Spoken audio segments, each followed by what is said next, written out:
It's time for Church's Chicken Thursday Night Lights. Presented by Countywide Service Company.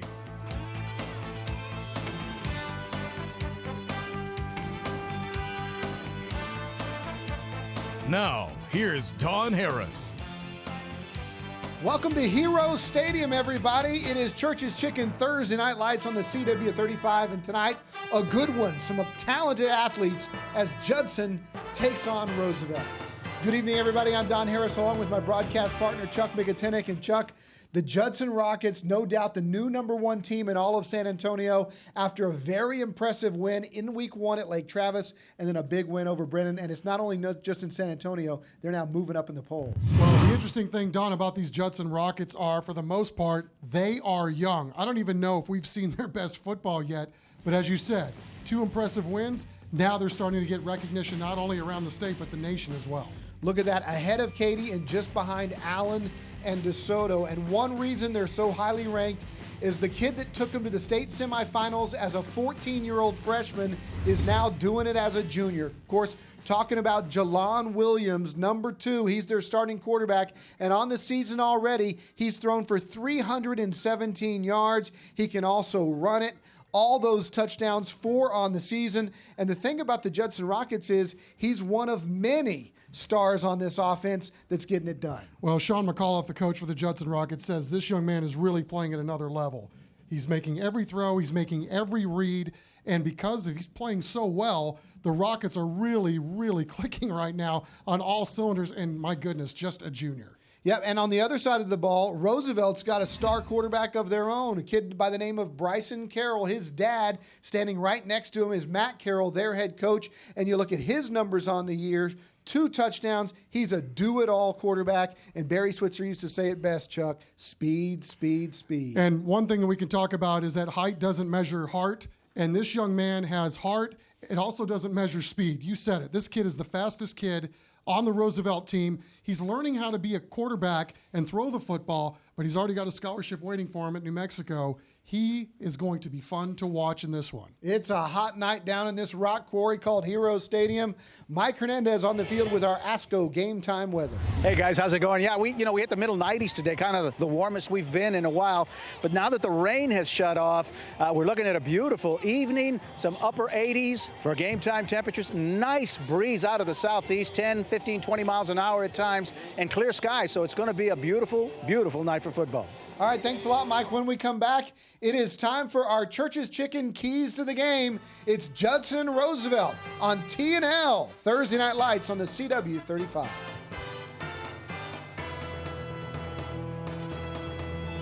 Closed captioning of tonight's game is brought to you by Rodriguez Butcher Supply.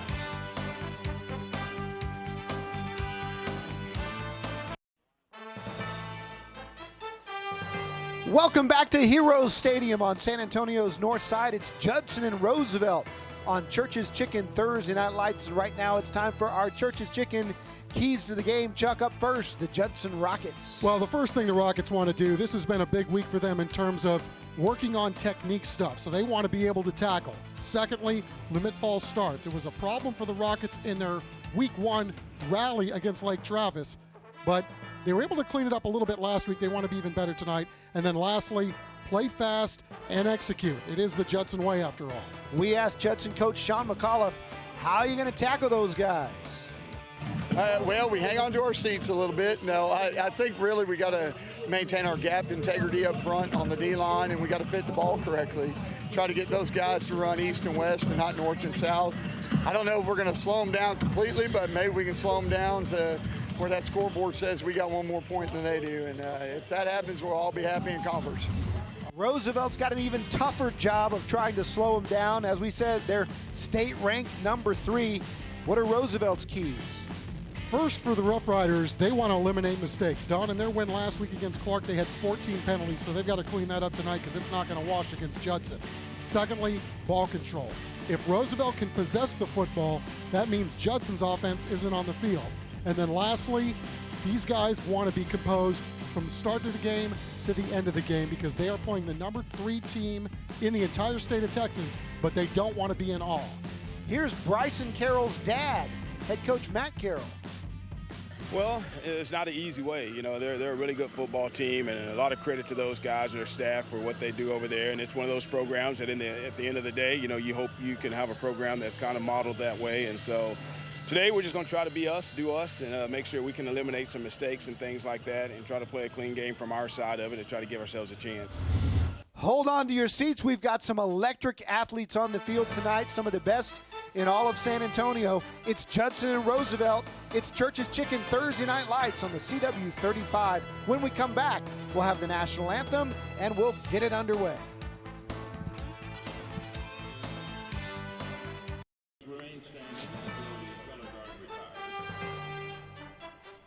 Welcome back to Heroes Stadium. Here come the Rough Riders.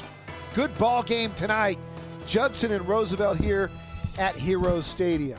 I'm Don Harris along with Chuck McAtenick. Mike Hernandez down on the sidelines. Thanks for joining us tonight. What should be really for most of you the first chance to see Jelon Williams and Bryson Carroll going head to head. Of course, I know it will be because these two schools have not met since 2011.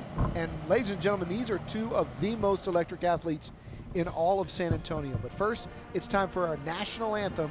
Let's listen.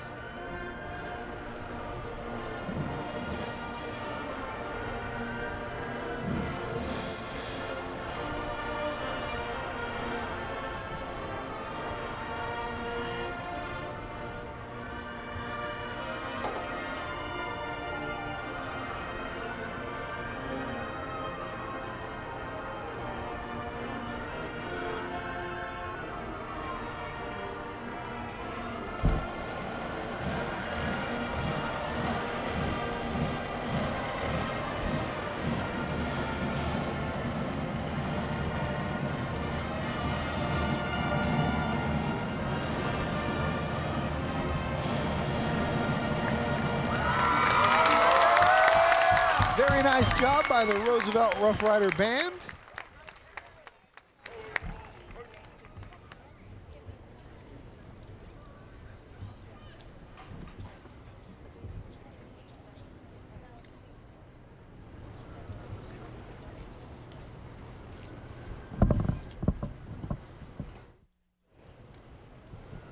And the ROTC as well, clearing the field. We thank you for your patriotism. Chuck, we've talked a lot about Jelon Williams since he was a freshman, led this team to the state semifinals as a 14-year-old. He's grown. We're all familiar with his brother Jarvion, who plays for UTSA, but he's got a lot of weapons around him. Well, this is one fine football team, Don. What might surprise a lot of people is really how young they are. They only have 6 seniors starting, so a lot of these kids are underclassmen. When you talk to Coach Sean McAuliffe, they've not only got young kids that are playing now that are producing.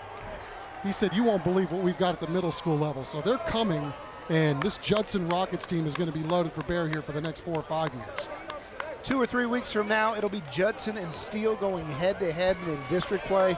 That will be a battle. As we said, both of these teams state-ranked coming into the season. Steele lost an overtime thriller to the same Lake Travis team that Judson came back and eked out a victory against in the fourth quarter. Judson will be kicking it off, and Roosevelt will receive. And so the Rough Riders will touch it first, and we'll get our first chance to see Bryson Carroll. You see the officials tonight are referee Gerald Green, along with Jared Higdon, Danny Villalobos, Robert Bali, and Gerald Woodruff is the back judge. Roosevelt going with the red jerseys and blue pants, and the Judson Rockets wearing the familiar Diamond J logo on their helmet as they will kick it off. Our first half kickoff sponsored by America's Diamond. Kicking off for the Rockets will be Shane King. Josh Morgan is back for the Rough Riders. And this is just really good for the game, isn't it, Don? I mean, these two backyard rivals haven't played in a number of years, but it was important to both of these coaches to kind of revive this meeting. And I think it's good for the entire city of San Antonio to see these two teams teeing it up head to head. And we're underway here at Heroes Stadium. Kick is a short one, taken right about the 20. One tackle broken, and that's where Bryson Carroll will lead the Rough Riders out to play. on the first series. Davion Goodlow with the short return. As we talked about, Bryson Carroll is the coach's son. He is one of the most vibrant, electric athletes in all of San Antonio with speed to burn. He's a dual threat quarterback. He'll run it, he'll throw it. On the season, he's run for 2 touchdowns. He's thrown for 2 touchdowns. 1st and 10. And I didn't mean to interrupt Gerald Green there. There was a penalty on the play of backing him up to the 10-yard line. Well, what's interesting, Don, is that, you know, when Coach Carroll was trying to build his career as a head coach, he started in Waco, and he knew he wanted to implement his program at the middle school level to start building it there. So he turned his running back son into a quarterback because he knew he could coach him at home too. All right, so here they go. Carroll, 1st and 10, fires to the right side. It's a pick 6. Touchdown, Judson. Right off the bat, Tyreek Adair read it, jumped the route, and it's 6. Well, welcome to the ball game, Judson Rockets.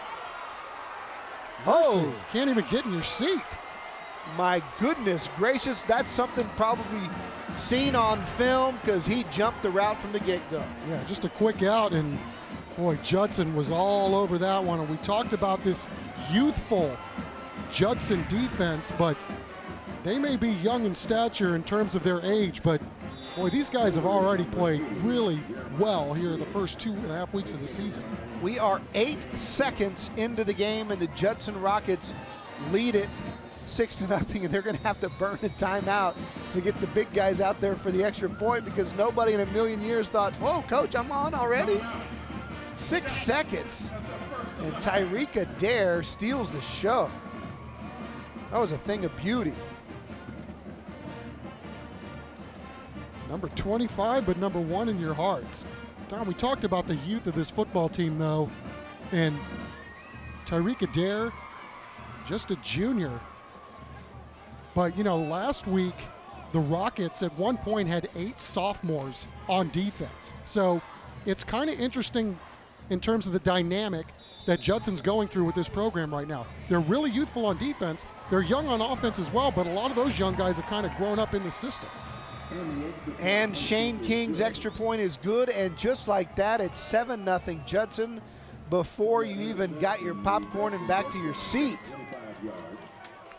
Yeah, Chuck, going back to your comment on youth, I remember doing these guys last year, and we talked about all of their skill guys. Sincere McCormick, Jay Miller, Mikel Jackson, Jalon Williams, all were green, and we kept saying, they're coming back next year. And then you looked at their defense. I think our player of the game a year ago was their defensive end, DeMarvin Leal.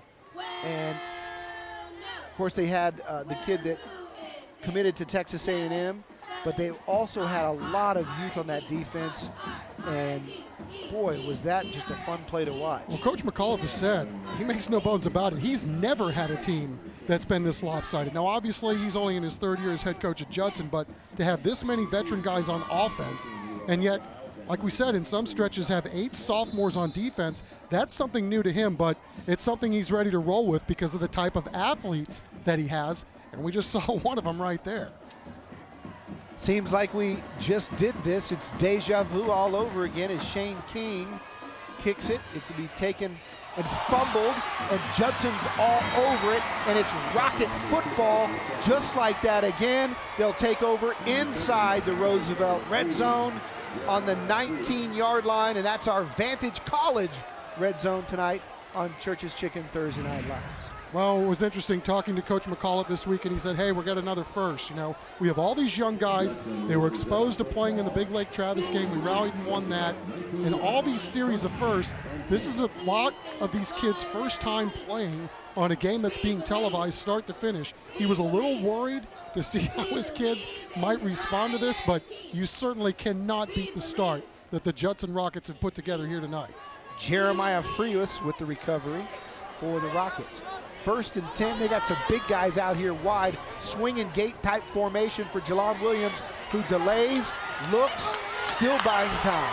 Williams gonna run it, and he's gonna be pushed out of bounds after a short gain at about the 13-yard line. Aberdeen Bello forcing him out.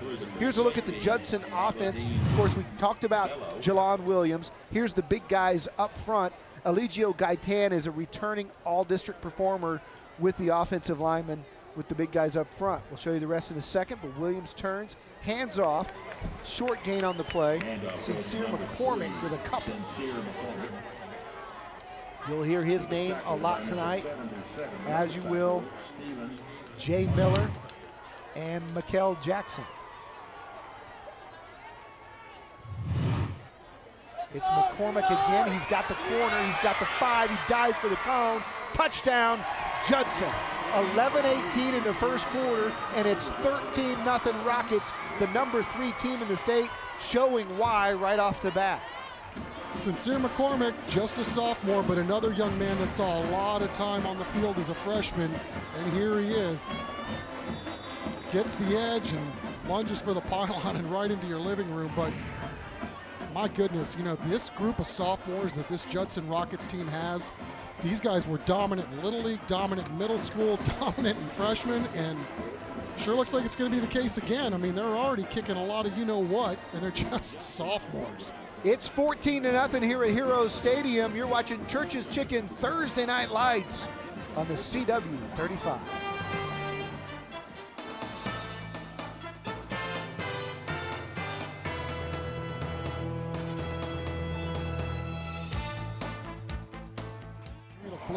All right, welcome back. Hey, look who came by. It's the Chicken. Victoria Velez here, and Churchy's here as well. How you doing? Say something. Oh, yeah. All right, so how are you doing tonight? I'm doing great. Well, thank Churches for all you do for us, for helping us make Thursday Night Lights something that happens every year, now for the 8th year. What you got with you before I eat it? Yeah, so I have our special. It's 9-piece, legs and thighs, extremely juicy for $8.99. $8.99. And let's see, Churchy, what have you got over there? And our $4 big box is back. So it comes with this and 2 small sides. And we also have a family meal, 14 pieces, legs and thighs, or tenders for $13.99. Okay, so next time bring that one with you, okay? Yeah, I'll bring all of them. All right, Churchy, you got anything to say? Well said, well said. Okay, we're going to send it back to you. Let me hold this chicken for you. Back to you guys. Save some of that, Mike. Bring some of that to the booth, brother. All right, we are getting used to seeing the young man Shane King do his best kickoff effort. This is the 3rd one in less than 40 seconds, or just over 40 seconds here in the first quarter. Ball's going to be taken. Fake reverse.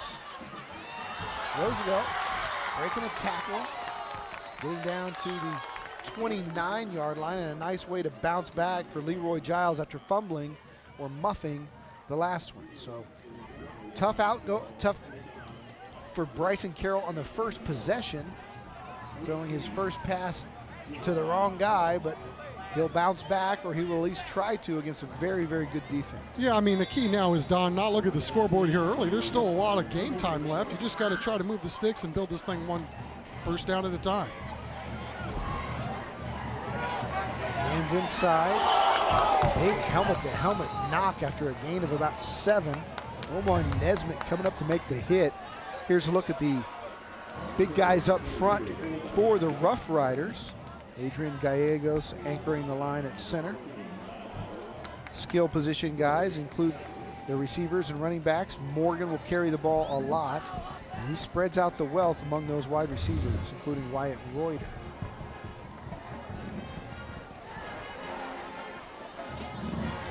Second and 3 for Carroll. Hands again. Bouncing it wide, trying to get outside, and breaking tackles is Giles. Rashad Wisdom making the tackle. Yeah, Wisdom's a ball player, and what did Coach say before the game? One of the things he really was concerned about this week, gap integrity, and boy, Judson was up for the task right there. There you see the Judson defensive line and linebackers. Got some recruits on this football team, and Tyreek Adair, number 25, has already gotten into the end zone. Darren Thomas, big number 90 up front, we'll be watching him. He was first team All-District last year as a junior. 3rd down and 2 for Carroll. Hands inside, first down Roosevelt. Nice gain there, gain of about 5. Josh Morgan showing a physicalness to his running ability. Josh Morgan's had a good year so far for the Rough Riders. Yeah, huge impact on both sides of the ball. I mean, he had over 100 yards last week, but we're going to see his number on the other side of the field playing on defense as well. And really, that's what Roosevelt likes to do. I mean, every one of these kids has been taught positions on the field on both sides of the ball. That's a Braceland first down for Josh Morgan, who has over 222 yards on the season, 3 touchdowns for him.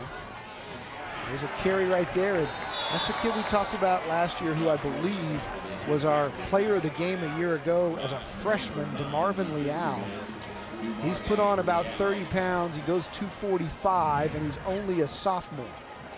15 years old, and this is as good as it gets right here, Don. I mean, the coaches could not say enough good things about this young man and the type of kid that he is.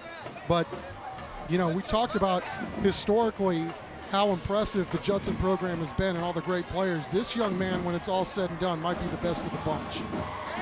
Going this year, wore 88 a year ago. Now he's going with 9. Alton Robinson, of course, their star last year. He makes another tackle on back-to-back plays. Robinson was the kid who committed to Texas A&M and was their senior star, and he kind of trained this youngster as a freshman a year ago, and so now he proudly wears that number. And like I said, he is a lot bigger this year than he was a year ago. I would say he's probably 225 last year as a freshman, going about 245 now. Yeah, 6'5", 15 years old. Only going to get bigger and badder and better. Third down and about 15 for the Rough Riders. Carroll's going to throw it. He got the blitz. Did a nice job of connecting on a slant for a first down. What a laser beam by Bryson Carroll. Rashad Wisdom with the tackle. Ball was completed to Riot Reuter. Well, we talked about Roosevelt. One of their keys to victory tonight was composure. And how about that throw right there by Bryce? Saw the blitz coming, read it all the way, and then that's what you want to do. Blitz is coming from the left side. You want to throw right at the blitzer side. He does, and they pick up another first down, and they're moving the ball quite well here on this drive. Another Braceland first down for Bryson Carroll, who keeps whistles blow, penalty. And that's the one thing they wanted to eliminate. Here's Gerald Green. Corrections, offside, defense, first down. Okay. All right, so Roosevelt catches an early break. They thought they were going to be backing up. Now they're going to move the sticks again. Unless. And Matt Carroll is going to be wondering why he didn't get a free play if it's offsides, because Carroll. 5-yard penalty, first down. Okay, they are calling the false start. Okay, that's why. But that was one of the things, Don, last week. I mean, you talk about the explosiveness of the Theodore Roosevelt Rough Riders. These guys had 14 penalties last week and still were able to win going away in their ball game. So, you know, it's not something that you want to hang your hat on, but, you know, if anybody can overcome mistakes, it's these guys. Trips bunch left for Carroll here on 1st and 15. Hands it to Morgan, who stretches it, but he's not going to go anywhere. Tries to reverse his field, but the referee's going to say he stepped on the end line. Harold Watson forcing him out. Coach McAuliffe has to really like what he sees early on. I mean, you know, we talked about all these things that these youngins on the defensive side of the ball are going to have to learn as they go forward. And one of the things that Judson really worked on this week was technique, little things, you know, where you put your hand in the ground, those kinds of things. And again, gap integrity, that was something these guys really wanted to focus on today, and they had 4 guys right there on the edge to make sure that play went nowhere. 2nd and a mile, 20 yards for the first down for Bryson Carroll and company. A little inside handoff. Nice play call, picks up about 5. I think that ball might have come loose at the end, but they're going to say it's 3rd down. Well, Crawford in there on the tackle. Trap play to the left side. But still left themselves a lot of real estate to pick up here on 3rd and long. 3rd and 16. Right at midfield, and Matt Carroll will send in a new play. Making the substitution is Nathaniel Aguilar. He'll join Morgan in that backfield. Morgan goes in motion and Carroll rolls that way. Carroll fires deep, has a man behind everybody. Wyatt Reuter snuck behind the entire Judson secondary, and Bryson Carroll hit him right in stride. Bryson Carroll rolling to his right, and you're not going to find a better throw than this one. 5'9", launching it off his back foot. Look at that. Heck of a catch by Reuter. 36 yards on the game. It's a first down, a Braceland first down inside the Vantage College red zone. Yeah, Reuter doing a nice job slipping past the 2 DBs. Carroll, short drop, fires slant over the middle into double coverage, and the Rockets bat it away. Good coverage again there by Joel Crawford. Heard so much about Bryson Carroll's ability to run the football, but I tell you what, he threw a really good slant off a blitz and then a nice play there, rolling to his right, throwing across his body.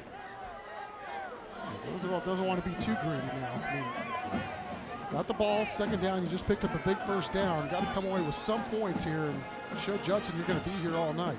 11th play of this drive, Carroll runs to his left. He's pursued, hits the hole, and spins inside the 5. Close to the marker. Rashad Wisdom brings him down, but we're going to have first and goal as they move the chains. Look at the kick-out blocks that these guys are getting downfield. I mean, really nice job there by Joshua Morgan, staying in the play and helping to create an alley for his quarterback to pick up another 5 or 6 yards on the play. Roosevelt Rough Riders showing a little anger after falling down 14-0. They are attacking this drive with authority. Hard running, big plays, third down conversions. Carroll keeps. Carroll to the 1. And he's going to be just short of the goal line. Inside the 1. It'll be second and goal. And Marvin Leal, the big defensive tackle, with the tackle. And they're going quick with tempo. It's Carroll again, finds the seam, gets across the end line.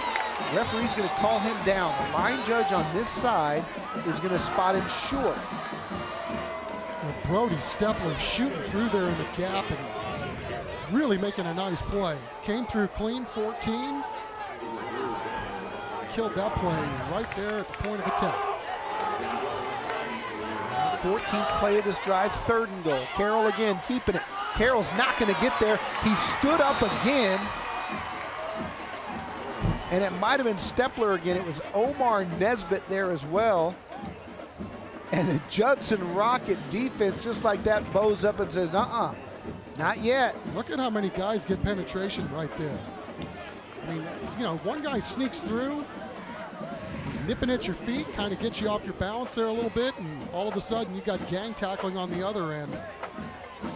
Boy, Judson sure has stoned these guys the first 3. Can they make it a 4th? It's 4th and goal. Something tells me it's 1 on 10 here as Bryson Carroll going to take the snap, going to keep it himself, and he's stoned again. Oh my goodness, Leal came up and just laid a lick on him right at the line of scrimmage. That's a brick wall that he just ran into. Did you see Coach McCullough giving his guys chest bumps and everything, man? He likes coaching those D linemen, doesn't he? All right, we'll take another look at it right here. Leal just came up and laid a lick. Yeah, number 9 was in there too.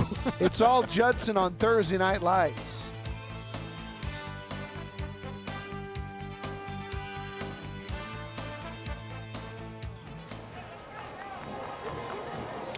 And welcome back. I'm joined by Jeff Keys. He's the band director for the Judson Rockets. How you doing, sir? Doing great, thank you. All right, what you got planned for us tonight? Well, we're going to do our opener and our closer for our UIL contest performance. Our show's entitled Mirage. Mirage. So we're really not going to be seeing what we think we're seeing, or? Well, you'll see a lot. You'll hear a lot of Middle Eastern sounds. You'll hear some exotic sounds. It should be very exciting. That's what we get up in the booth a lot of times, that same kind of exotic sounds. Cool. So now you guys have UIL competitions coming up here, and you said in McAllen? Well, in McAllen, the 2 weekends on September 17th, we're traveling to McAllen to compete at our first marching contest. It's a Bands of America regional contest, and we're really excited to go perform. All right. Well, good luck to you guys. Again, you guys put on a show, a great one every time we see you guys. So good luck. God bless. Thank you. All right, back to you guys.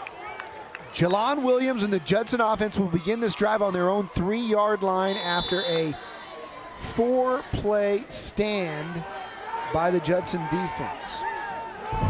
He will launch it from his 8 yards deep in his end zone, and just through the arms of Jay Miller. They were looking for the whole thing, and it looked like Jay got little alligator arms there. It looked like it was on right on top of him. You know, it's been interesting to watch Jalon Williams develop as a quarterback. I mean, I think everybody wants to just pigeonhole this guy as a runner, but, you know, we really started to take notice last year that as a quarterback, a guy who could throw it, he can really do it, and give those guys up front, too, a lot of credit. I mean, he had a huge window to throw through. Williams keeps, picks up about 4. It's going to be 3rd down and long.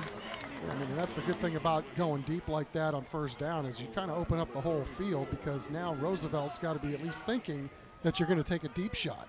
3rd and 7. Fires to the near side. Miller's got a lot of room, one man to beat. He tries to jump over the top of him, and Giles was having none of it. Boy, that was a really outstanding open field tackle right there, and what a great defensive series for Roosevelt. You know, you get your heart broken down there not being able to get the punch, and then, you know, ball gets flipped out to a guy in space, and then look at this. That's what he did, man. Came up, made the play, and a little acrobatic on us. Those plays always make the highlights when they work. That's what it looks like when it doesn't. Good play call by the Judson offense. It was one-on-one in space, and Giles just made a very nice play. Sincere McCormick, their star running back, who's already run for 93 yards and a touchdown on the year, is also their punter for Judson. And we've got a timeout on the field. And we'll take a break. When we come back, it's all Judson so far, 14-0 on the CW 35.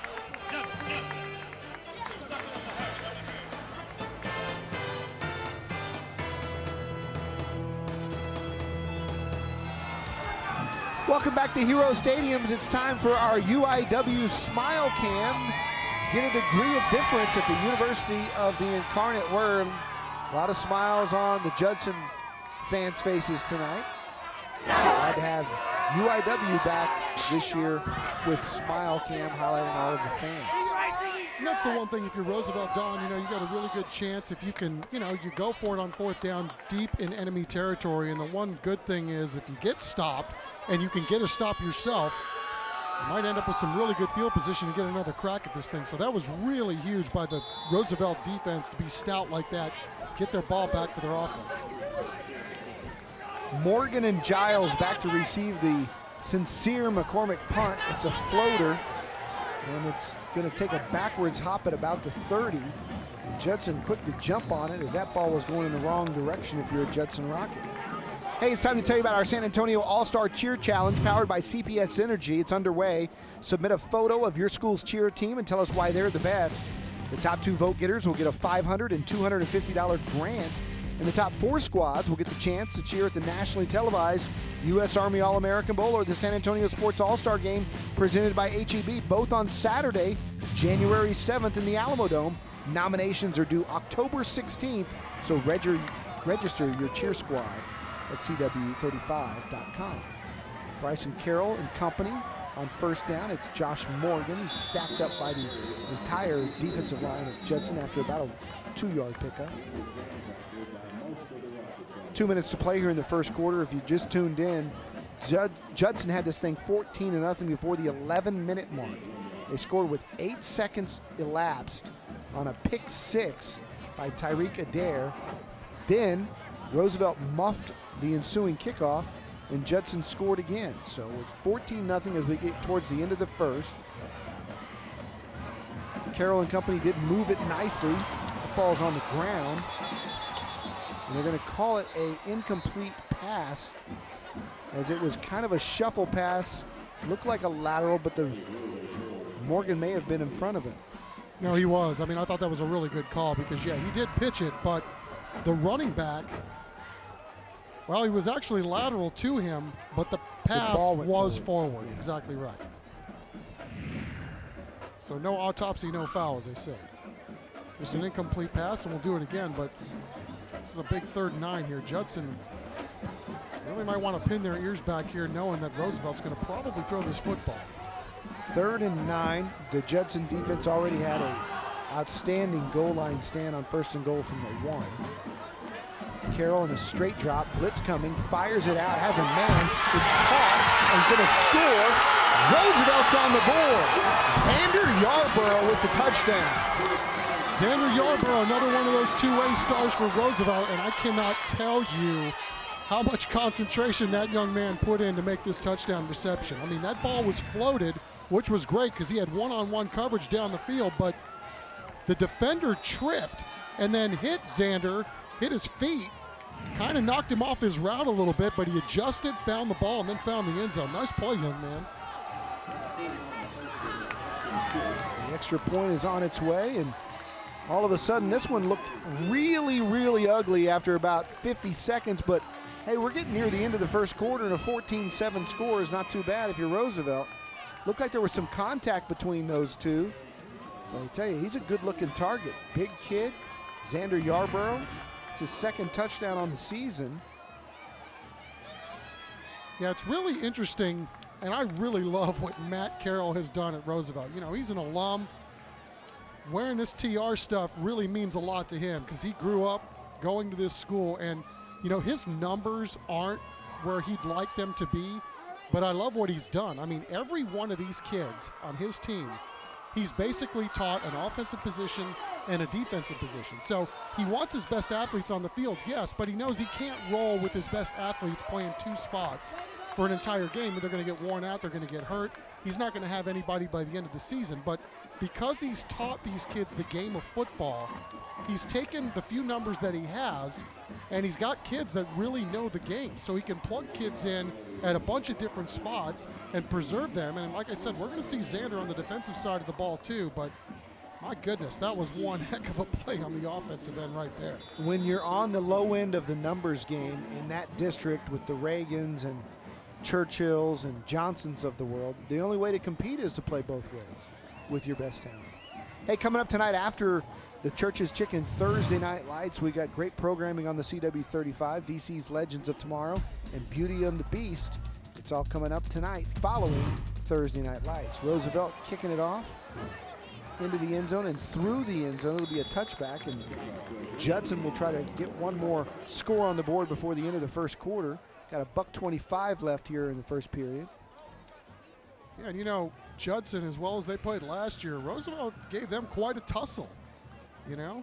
So you couldn't have started the ball game any worse than they did. So to be able to get some defensive stops and then counter with your offense going down and getting a touch, you know, a lot for Roosevelt to overcome here in the early going, but they're doing a really nice job of keeping things in perspective. Yeah, you spotted them a 14-point lead, but there's still a whole ball game to go. Mikel Jackson now in the backfield. He's the leading rusher on the season other than Jawan Williams. He's got the football and he spins forward for about 3.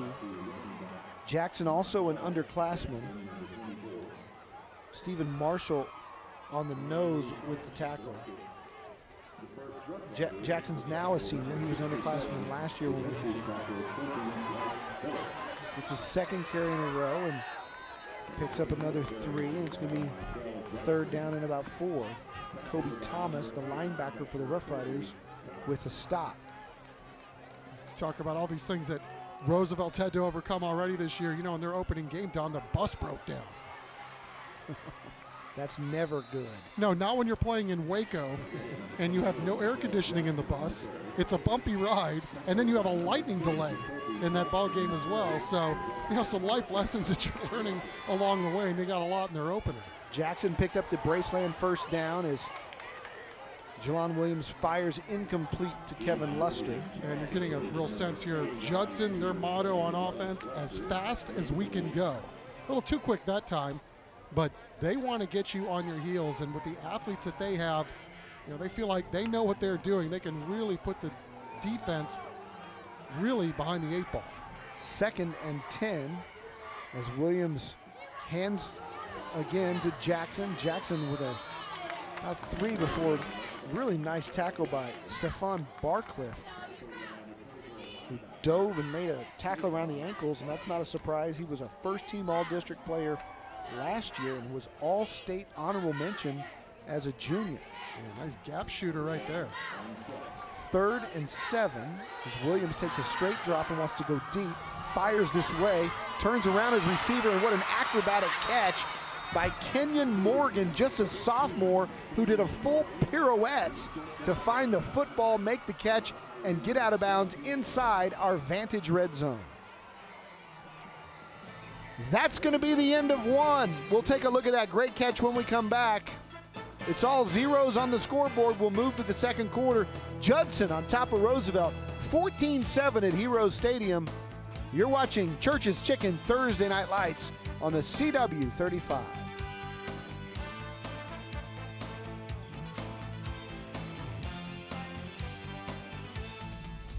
Welcome back to Church's Chicken Thursday Night Lights. We're through 1.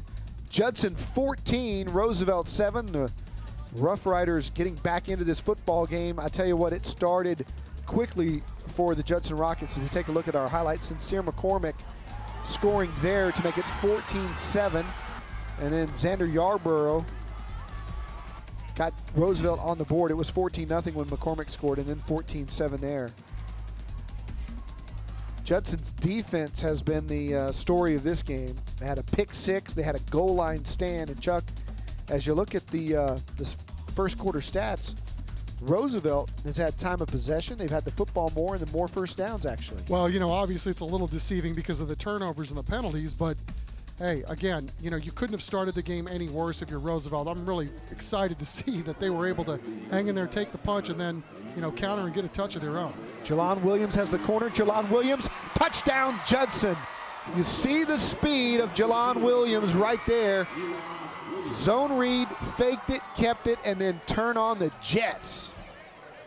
Yeah, that's one of those pick your poison things if you're Roosevelt. You know, you got a read pitch or a read keep, and really there was nobody even in the picture there. Jelon Williams, my goodness. It seems like this kid's been playing quarterback at Judson for the last 20 years. And he's only a junior. I know it. Kick is up and good. Judson leads it 21-7. Of course, his brother's Jarvion, the starting tailback for your UTSA Roadrunners, who had a fantastic running back career at Judson. Jelon then came along as a freshman, and they put the ball in his hands because he was already a grown man at 14 and surprised everybody with his leadership, taking them all the way to the state semifinals. Last year he battled through some injuries, but we saw him here on Church's Chicken Thursday Night Lights, and he was brilliant as usual. And then I think they actually surprised some people on opening night with that win at Lake Travis to let everybody know they're for real. Well, I thought what was interesting, and you know, we had Jarvion in the studios, Don, as you know, because you had him on your show the week before their game, and I asked Jarvion, all right, straight up, who's better, you or Jelon? He goes, look, if you're asking me, I'm the better player. But if you ask everybody else, they'll tell you that Jarvion is. I mean, that Jelon is, because he says, you know, Jelon was much bigger and stronger than he was at the same age. But, you know, obviously both of them talented football players in their own right. And it's just, like I said, the cool thing about watching the development of Jelon is that he's really become a nice thrower in the pocket. And he's only going to get better because he's still got so much more time left on the high school football field. And, you know, it's been interesting to see, you know, you want to think that every recruiter in the nation would be down here recruiting him, but because he's only a junior, you know, there's still some people that want to take a look at him. But you know, there's no doubt that this kid is some kind of talent. Fake reverses, Giles keeps. Leroy Giles gets to the corner and gets out of bounds shy of the 35-yard line. Let's go down to the sidelines of Mike Hernandez. Mike? All right, I'm joined by Riley Walker from San Antonio Sports. How you doing? I'm doing great, Mike. How are you doing? I'm doing fine. Listen, a lot goes on with San Antonio Sports in this All-Star game. There's a lot to talk about. So let's talk first about the game itself. Tell us about that. Well, the game is hosted by HEB Sports. It tails off the back of the U.S. Army All-American Bowl starting January 7th. Nominations just started, so all you head coaches out there, get your nominations in. All right, and out of those players that are nominated, they're the ones that are going to be participating in the All-Star game. Oh, yes, sir, absolutely. In fact, we'll probably see some athletes from this game right here, Judson and Roosevelt. I would guess you're right. All right, and there's also the cheer challenge that's attached to this, and that's something that some of the kids, some of their teams can get involved in as well. Tell us about that. Yeah, so the cheer challenge is going on right now. Registration is open. That will last until about October 16th, and then 17th is when the voting begins, and you can register online at sanantoniosports.org. Well, thanks a lot. I appreciate the information, and we look to making that game and enjoying it. It's going to be great. I know if it was anything like last year. Appreciate it. Thank you. All right, you take care. All right, thanks, Mike. 2nd down and 4 for Roosevelt as the Riders are on the move a bit, but they got a loose football. Roosevelt thinks they jumped back on it, and they did. Josh Morgan there to save the drive.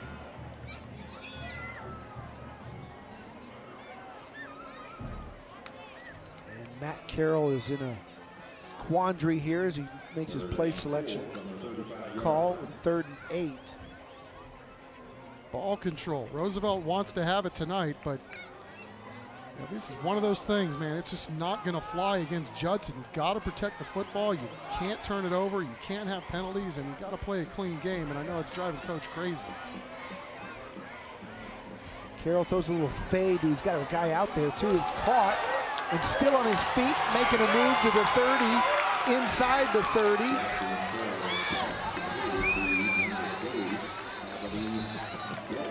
Might have been Bello. Actually, it's Trevon Floyd, whose hat came off at the end of it.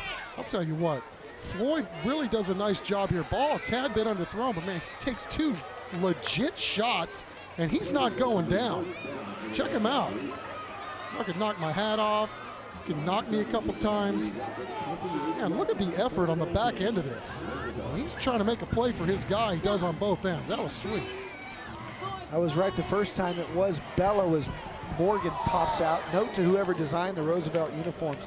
Can't read these numbers even close, not even on TV. Not especially from the press box. Yeah, no doubt.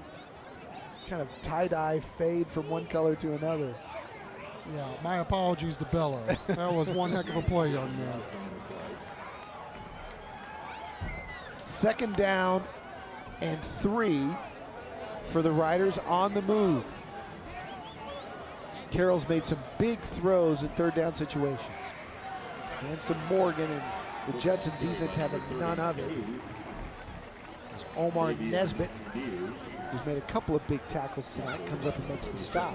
That'll set up 3rd and about 6. Loss on the play. Kevin Wood as well. Kevin Wood's going to have a chance probably to play some college football. And there were 2 or 3 Judson Rockets playing on the other end of the line of scrimmage right there. These guys are so stout and so big.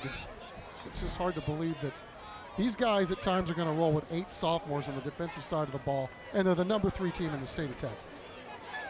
Wow. 3rd and 6. Straight drop. Carroll trying to buy some time. Fires for the end zone. Has a man. And it's out of bounds and well defended on the play. Felton Walls, the intended receiver. It was Joel Crawford down there defending. And that was one of the things that Coach McAuliffe said they really wanted to work on this week with his defensive team. Technique stuff, angles towards footballs. That was a really good job there closing on the football. Coach McAuliffe says he's got the Judson kids playing intensity-wise where he wants them to play. Now they're going to work on some of this stuff where they're going to refine stuff as they go forward into the season. That was a really nice job there by the DB. Whistles blow, and we're going to have a timeout. Timeout. Roosevelt. That's their first of the half. We'll take it alongside Gerald Green. Judson leads Roosevelt 21-7 here at Heroes Stadium.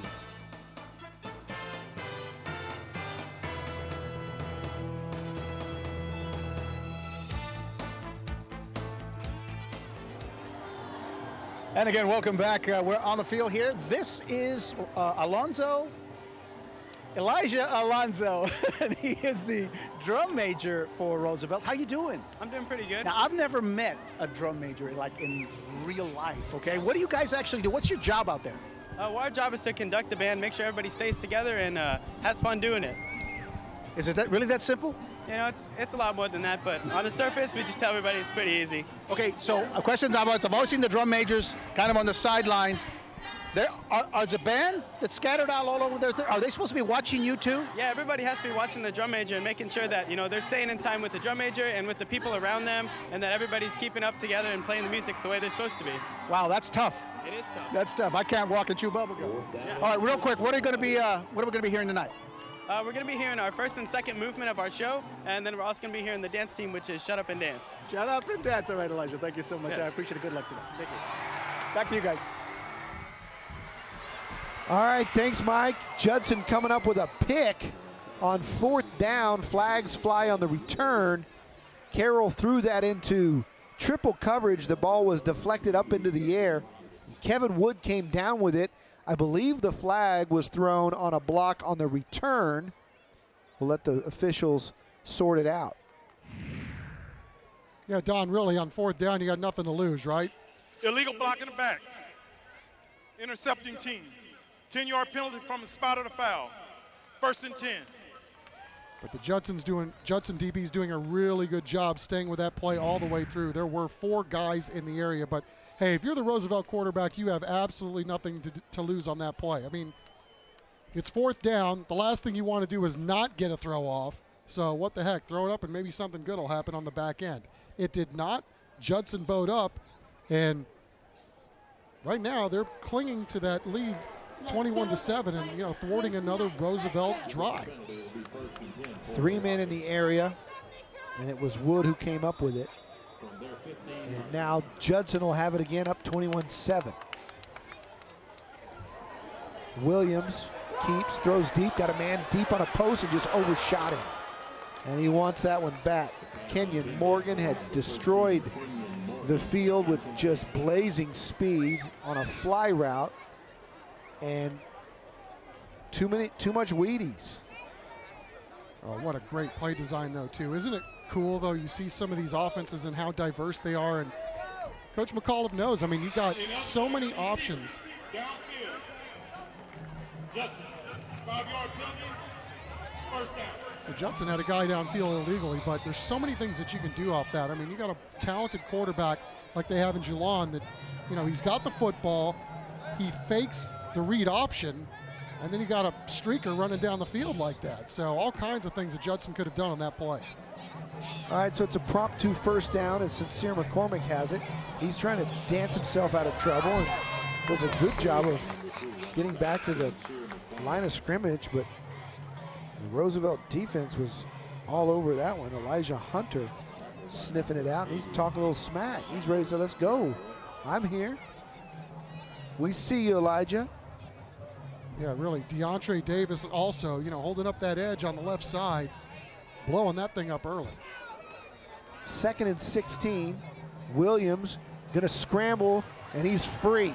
Jelon Williams to the 20. Doesn't quite get the 1st down, but he gets a big chunk of it back on the scramble off of the pass set. Kind of coverage broke down, and he took off running. Yeah, you take 3rd and forever and, you know, get a lot of this back. Citing also that discretion is the better part of valor.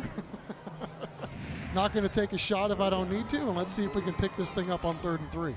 All right, 3rd down for Jelon Williams. Double set receivers on both sides. The little screen. McCormick's got it. McCormick's got room. McCormick's got it broken. McCormick to the 50, and he's tripped up after a huge gain. Josh Morgan, the running back, playing both ways as Chuck talked about, gets him after a 31-yard gain. Here you go. Got the blitzers from the left side, and once again, that's the best thing you can do if you're the offense. And we're talking about a quarterback right now, Jelon Williams, who's playing at another level. Pick that up easily. And here we go on a prompt 2 immediate care 1st down as Williams fires out to the near side. Jeremiah Frias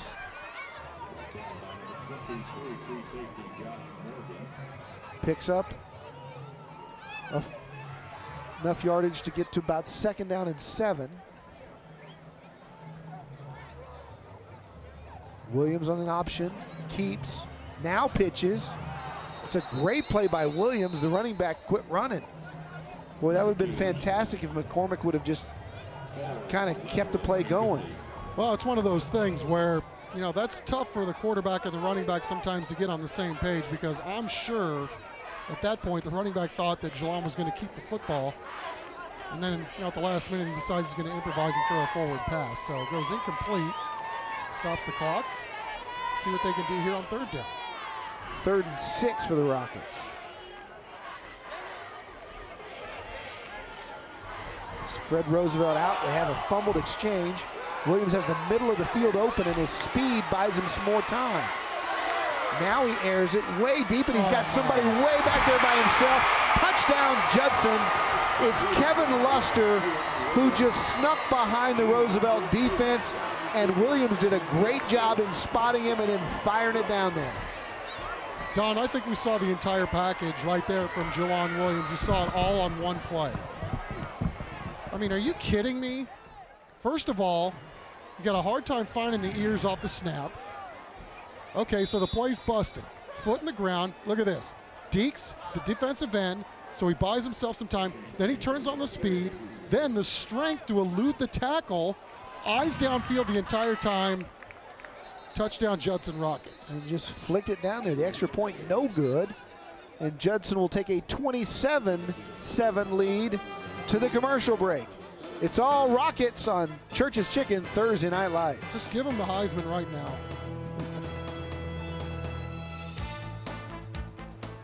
Welcome back to Heroes Stadium. You see Jelon Williams warming up on the sidelines. Yes, that extra point was no good, but there was a penalty.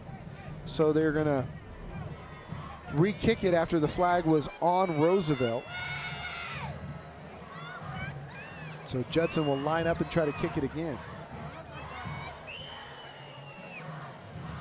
If you're Matt Carroll, man, you got to feel like, holy moly, this thing's getting away from us. So they kick this PAT. We have got to do something on offense.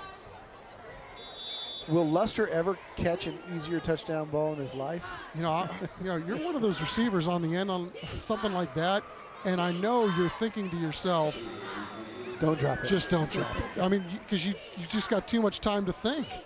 Let's go down to the sidelines. Mike Hernandez standing by with a very special guest. Mike? Thanks, guys. I'm joined by Caitlin Munoz, indeed a special guest, our CW Insider. How you doing? I love it. It feels so good outside today, and the game's really good, so I'm happy to be out here with y'all. And you got a lot of stuff cooking right now, right? You want to just number it from 1 to 10 and go? Yeah, okay, so later this month's the iHeartRadio Music Festival with stars like Britney Spears, lots of big people. So we're going to do a viewing party at the Tobin Center next month, so you can text us for your chance to win. We'll give you more details on that. Again, we talked about last time, Houston Texans game to go to, and Alamo City Comic Con to win passes into that. So we have a lot of things to give away. And all you have to do is join our crew. Are you part of the crew, Mike? Absolutely. Thank you. Yeah, okay, I was hoping. And for folks that aren't, how do they do that? They just go to the website? Or? Pull out your phone to 45203, text CW Crew. It's very easy. Okay. Everyone has their phones. Just do it. Comic-Con. I love Comic-Con. Yes, I get to dress up as Captain America.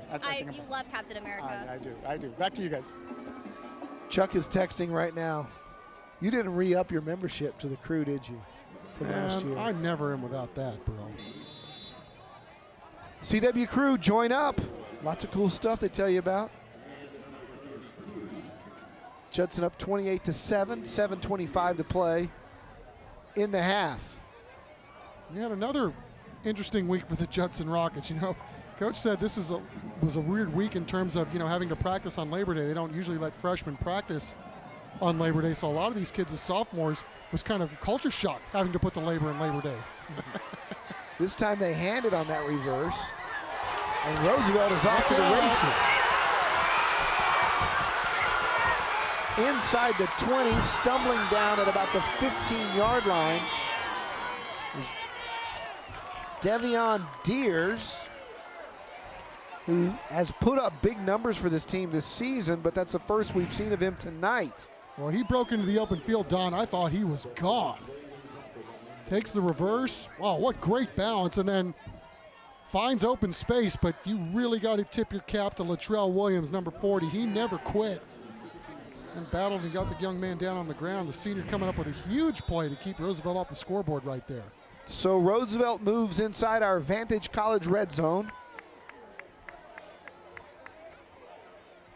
1st and 10 Rough Riders who try to make it a game before halftime.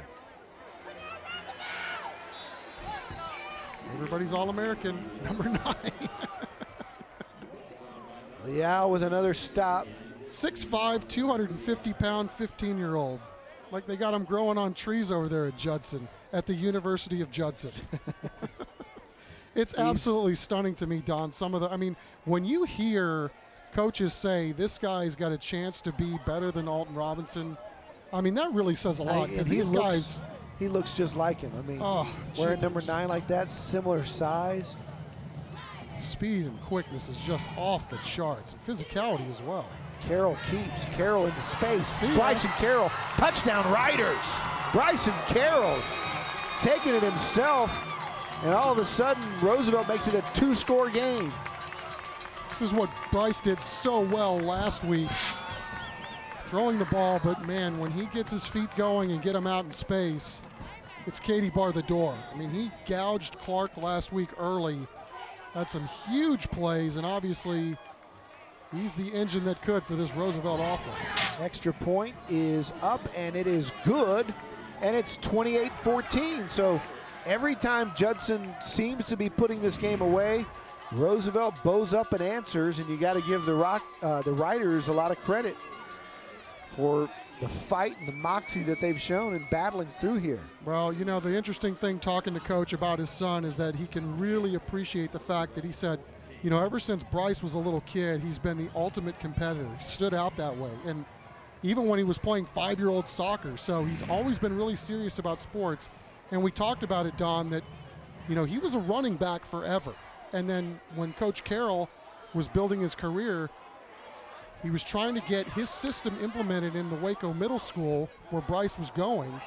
And so he thought, well, what better way to try to teach the younger guys that if I'm around my son all the time, at home, at the dinner table, at the breakfast table, on my way to school, picking him up, whatever, we can talk football, and I can get my middle school feeder system up to snuff while I'm trying to build something at the high school level. So that's kind of the genesis of why Bryce became a quarterback.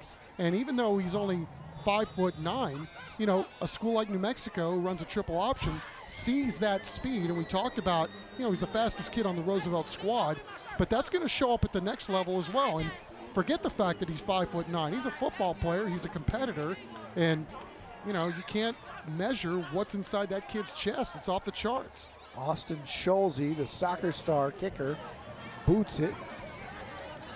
And it's taken around the 10-yard line by the Rockets. And spinning down just this side of the 23 is McCormick as we preview our Cerritos Mexican Restaurant halftime show coming up at the break. Coming up to halftime, we'll have the Judson Band, the Roosevelt Band, and it's all sponsored by Vulcan Materials Company and Cerritos. Vulcan, proud presenters of our Scholar Athlete of the Week. So stick around for the Cerritos halftime show coming up in 6:21. Chuck Judson fans will understand that coaching philosophy. How by the name of D.W. Rutledge and his son Clint won a state championship back-to-back seasons in the early 90s with a father-son quarterback combination. Yeah, and one final thought on that too is that Bryce is also physically one of the strongest kids in the weight room at Roosevelt as well. So he's got a lot of other things going for him that are going to make him a good quarterback at the next level. Handoff to Mikel Jackson. Jackson picks up about 5. Stephen Marshall on the stop. Judson wants to go quick here. Williams hand it to Jackson again. Bounces it. Then tries to hit the hole and hit a couple of riders instead. Collision there with Stephen Barclift, who likes to come up and lay the wood. Does, but as most good running backs do, they fall forward after contact, and really a nice job there by the Judson offensive line, especially on the left edge, obviously, hoping to spring that thing for a couple of extra yards. 3rd and 1. Jackson's got the first down. A couple of more. As he follows that big offensive line. Yeah, and that's where they're kind of veteran, Don. I mean, they got some seniors up there. Isaiah Whittington, Paul Hicks, Eligio Gaitan. Gaitan, second team all-district a year ago. And just as we give the offensive line credit, big fella jump.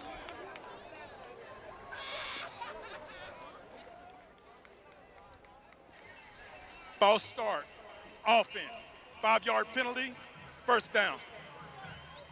See, and this is another one of the things, too, that, I think Sean McAuliffe really does a nice job on. Look at the game clock. They start this drive with over 6 minutes left to go. And it's key, sure, you want to go down and get some points, but what you're also trying to do is milk the clock. When you go down and you're hoping to score, you also want to take some time off the clock so that Roosevelt doesn't have another possession this half. Sweep. Unless. In the corner.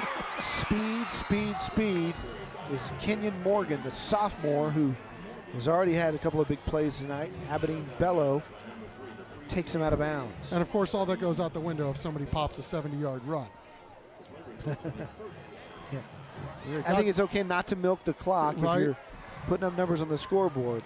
A promptu first down for Mikel Jackson, who battles for another across the 40 and across the 35. Wow, they pop one outside, then they go right back up the gut. Little counter-punching right there, and Judson's offensive line really starting to loosen things up, and Roosevelt wants to give their guys a breather, I think. I think that's it. They got to take a rest. It's Rockets inside, Rockets outside, pass, Roosevelt. run. That's their second of the first half. And we'll keep it here during the break as we take a look at some of the upcoming schedules for both teams. For the Judson Rockets, boy, what a win that was in week 1 over Lake Travis, the preseason state #1. Tell you how good Lake Travis is. They bounced back and beat Steele in Cibolo in double overtime. Then Brennan is never a slouch. Judson went right through them, and then after tonight, they settle down and get ready for district play. You got Steele in a couple of weeks on the 22nd, and you got the rest of the schedule there in that district. East Central, Wagner, Clemens. Clemens is no slouch with Frank Harris. Smithson Valley, always a playoff team, and New Braunfels Canyon. Yeah, I mean, District 27 6A really is like the NFC East in the NFL. I mean, you're getting somebody's best punch every single week, and, the really interesting thing to be for all these teams is going to see if they can stay healthy because, that's going to be so huge going into the postseason. Man, when you're getting a heavyweight fight every single week, man, that can really work on your numbers attrition-wise. Here's Williams. He's going deep down the sideline, has a man, throws it just over the outstretched arms of Kevin Luster, who was flying as fast as he could and just couldn't quite catch up to that one. Well, we talked about Jelon Williams' development as a quarterback, and I think as he gets older, he's going to learn more and more mechanically what he's supposed to do. Now, he's already doing a lot of good things. As you see, another huge run by Judson. But, that last throw, he threw off his back foot and probably didn't have to. And yet, having said that, he launched the ball 45 yards on a line and overthrew his receiver. It was a great ball, great run right there by Mikel Jackson for a promptu first down. Here's Jackson again right up the gut. Judson's offensive line starting to dominate now on this drive as Roosevelt may be getting a little tired. We tick inside of 4 minutes here in the half. Because that's one of those throws you really don't have to throw a laser beam downfield. Just throw it up, put some air under it, and let your guy run underneath it. But, he's made a lot of those throws too. Judson inside the Vantage College red zone. Here's Williams dancing and brought down at about the 12. Roosevelt defense did a good job of staying home. Aberdeen Bello making the tackle. We talked about Bello would be one of those guys that's playing on both sides of the ball, and he's already made a heck of a catch in this ball game. And that time, not only made the tackle, really technique-wise, doing a really good job of holding his own over there on the left side. 10th play of the drive for the Rockets on 3rd down and 4. Williams gets the 10, and he's going to be close to the first down. He's going to be right at the marker. Clock runs as no measurement yet. Is our man Xander over there playing some defensive line as well? Sure was. And they're going to say he's short. 4th and a foot. 4th down for Judson inside Roosevelt's red zone. Here's Sincere McCormick. Did you see the stutter move he put on the defender just to shake him enough to get the first down? Steven Barcliff makes the tackle, but what a nice little stutter or hesitation move by Sincere McCormick. It really was. And then, on the other end, there was a lot of space right there, so that was a super tackle getting the young man on the ground. 1st and goal. The handoff to Jay Miller. Jay Miller to the 2. He's right down right there at the hash. Judson had a defensive stand. Can Roosevelt match him with a goal line stand? Quentin Phillips Wright, the senior, with the tackle there. See if Judson's going to take their time or if they're going to try to punch this one in quickly. 2nd and goal. It's Miller again. Miller, touchdown. Touchdown, Jay Miller. And Judson has put 34 on the board. The lead is 20 with 2 minutes to go in the half. Well, a drive that took over 4 minutes, and surgically, Judson goes right down the field and really asserts itself up front with the running game. We talked about it, Don. I mean, they were going outside, inside, giving Roosevelt a bunch of different looks and just wearing him out on that drive. Of course, getting to the point, too, where Roosevelt's defense been on the field a lot this first half. All right, so Judson has a new kicker doing the duties for the extra point. That's a man who's already been on the field a couple times at wide receiver, Jeremiah Frias. Judson, that's that 3rd and final timeout of the first half. But first they're going to take a timeout. That gives us time to tell you about our $2,500 band grant from North Carolina Furniture Direct. Here's how it works. One of the bands that performs on TNL this year is going to win a $2,500 band grant. Now, it's all based on your vote. So get your phones ready and stay tuned for the halftime show for information on how to vote for your favorite band. The $2,500 band grant made possible by North Carolina Furniture Direct in San Marcos. You can text band 5 to 45203 if you like Judson, or band 6 to 45203 if you're a Roosevelt band fan. And we continue this all season long. We got 10 games, that's 20 bands. Somebody's going to get some nice cash for their band program. Frias on to kick the extra point. Judson goes back to their original kicker, Shane King. That's why they took the timeout, I guess. They wanted Shane to kick it, and he does. It's 35-14. Number 99's got 99 problems, but a kick ain't one. How late did you stay up last night? As we watch the short punch again, Don, I really like the job, and I'm sure a lot of people do, that the Judson coaching staff has done this year and every year really under Sean McAuliffe, and the job that, these guys have done with these kids. I mean, he really makes no bones about it, talking about playing all these younger kids. He's like, hey, look, man, it's a dog-eat-dog world out there, and we're trying to get kids ready to become adults first. And really the philosophy at Judson is the best man wins. And it makes everybody work as hard as they can because they know at the end of the day, the best guy who works the hardest is going to be the guy that gets on the field. Now, the Judson depth chart and the roster, for that matter, could be in flux week to week, but they make these practices uber competitive. They give these kids a lot to learn, but they ask them to grow up quickly at Judson. It's kind of expected. It's kind of ingrained in the culture, but it's interesting to watch even as young as these kids are. I mean, they all come out here, compete, and they all expect to win. King's kick is a squibber taken down at the 10-yard line. And Judson's special unit doing a good job getting down there and stopping Roosevelt after a gain of about 8 on the return. Devion Deers. Chuck, back to your point.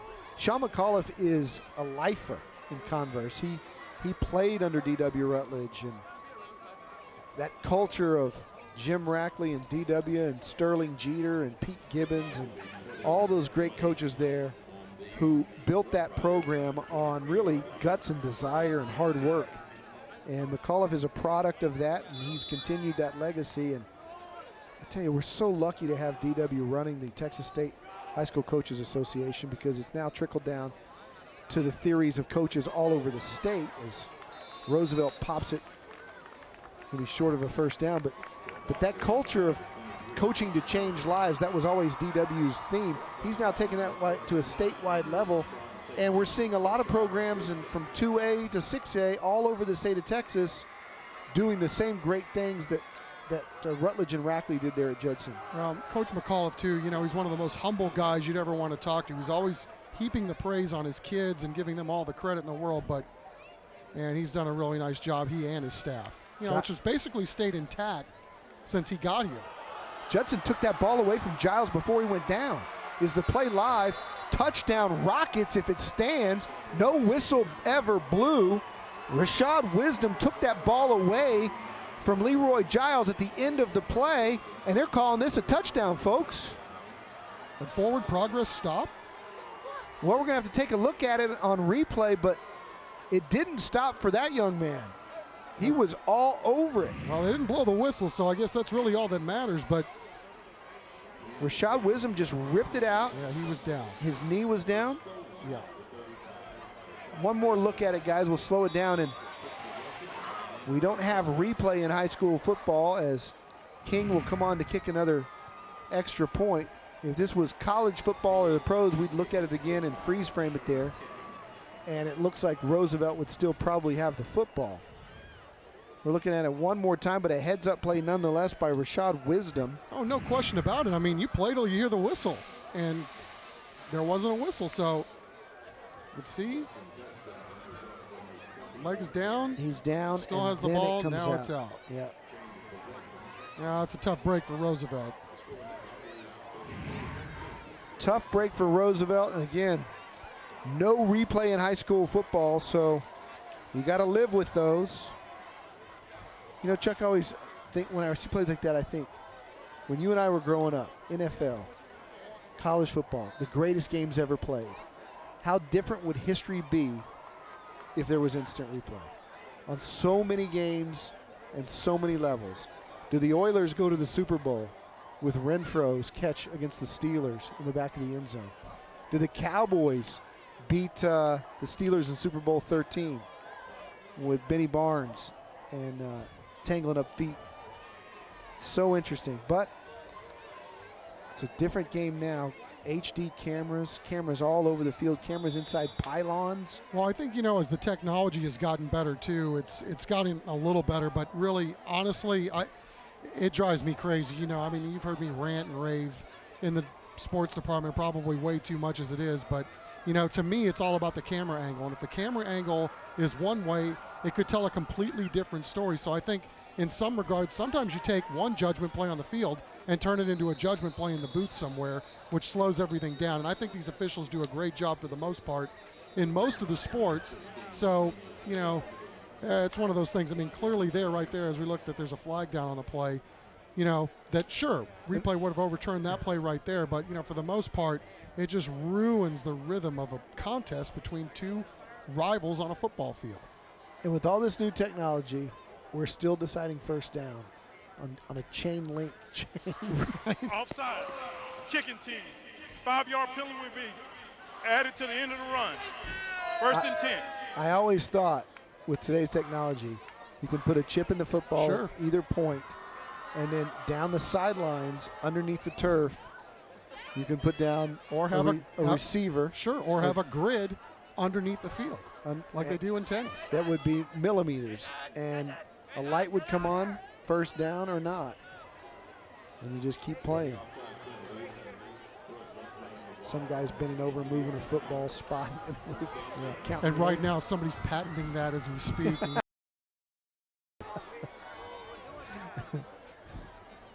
First down and 10 for the Riders as Carroll comes near side. Showing off his footwork before being drilled right there by Rashad Wisdom, the same kid who scored that last touchdown. A good job by Judson there, too, stringing that one out. And I mean, that's obviously what they want to do. I mean, you want to make sure that when a guy can run like Bryce can, you want to force him to go sideline to sideline and not north and south. And really good job that time by Judson, getting a lot of hats to where he's at on the football field. Boy, the talent level in this football game is off the charts. 2nd and 10. Inside handoff. Oh, what a cut. Showing speed and across the 40-yard line. There's Devion Deers, who's shown nothing but speed tonight. Gotta hurry, clock's winding, guys. 22 seconds and counting. You have to take a shot or spike the football or do something. Tick-tock. And down to 8. Roosevelt just let one get away here on this drive as Carroll bounces, and that's going to take us to halftime.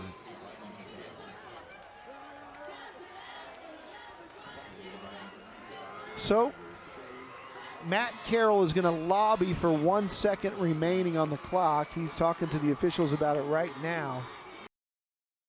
He's going to get that call, and that's halftime. Mike Hernandez will run him down, and Matt Carroll's not going to be in a very good mood. It was close. The receiver went down. I was watching the clock when he went down, and Bryson went down right at 1, and it ticked down to 0, and he thought he might have another shot, but they had 22 seconds left, and they were in no hurry to go. So good luck, Mike Hernandez, with Matt Carroll. He's a little salty right now with the lead official. Mike? I know you're a little upset right now. Tough first half. What can you tell us? Yeah, it's kind of going back to week 1. You know, one thing we said we had to do to come out and have a chance is not make mistakes. And you look at 42 points on the board, and I swear we gave them all the 14 points that they've had to work for. So you play a team that good, we make those kind of mistakes, it's going to be difficult. And that's unfortunate because you guys are moving the ball on Judson fairly well. In spurts, when we're not making those mistakes, we're playing good football on both sides of the ball. You know, you're giving up big plays and making big mistakes, and it's costing us. And we can't do that against anybody, but much less we can't do it against a team like that. All right, well, good luck in the second half. All right, thanks. All right, thanks, Mike. Matt Carroll doing a great job there at Roosevelt. And when we come back, we will have our Cerritos halftime show. We'll hear from both bands. Judson over Roosevelt, 42-14 at the half.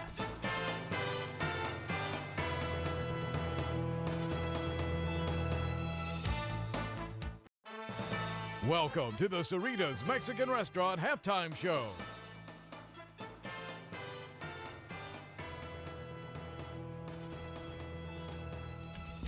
Welcome back. It's Judson over Roosevelt, 42-14. Time for our Cerritos halftime show. Let's go down to the field and hear from the bands.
Great job by the Judson Rocket Band. If you'd like to vote for them for our $2,500 band grant, thanks to North Carolina Furniture Direct of San Marcos, just text Band 5 to 45203. For Judson, that's Band 5 to 45203.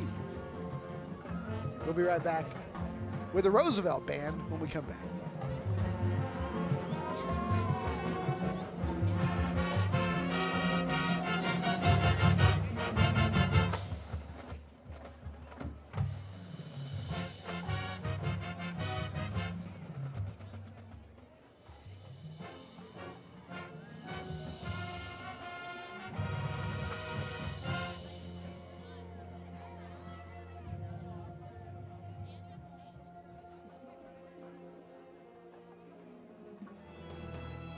We thought that 42-14 might sound like a viable final score here tonight. It's 42-14 at the half. Both teams putting points on the board as Judson leads Roosevelt. Right now, it's time to recognize some great, hardworking kids with tonight's Scholar Athletes of the Week, presented by Vulcan Materials Company. Here's Mike Hernandez.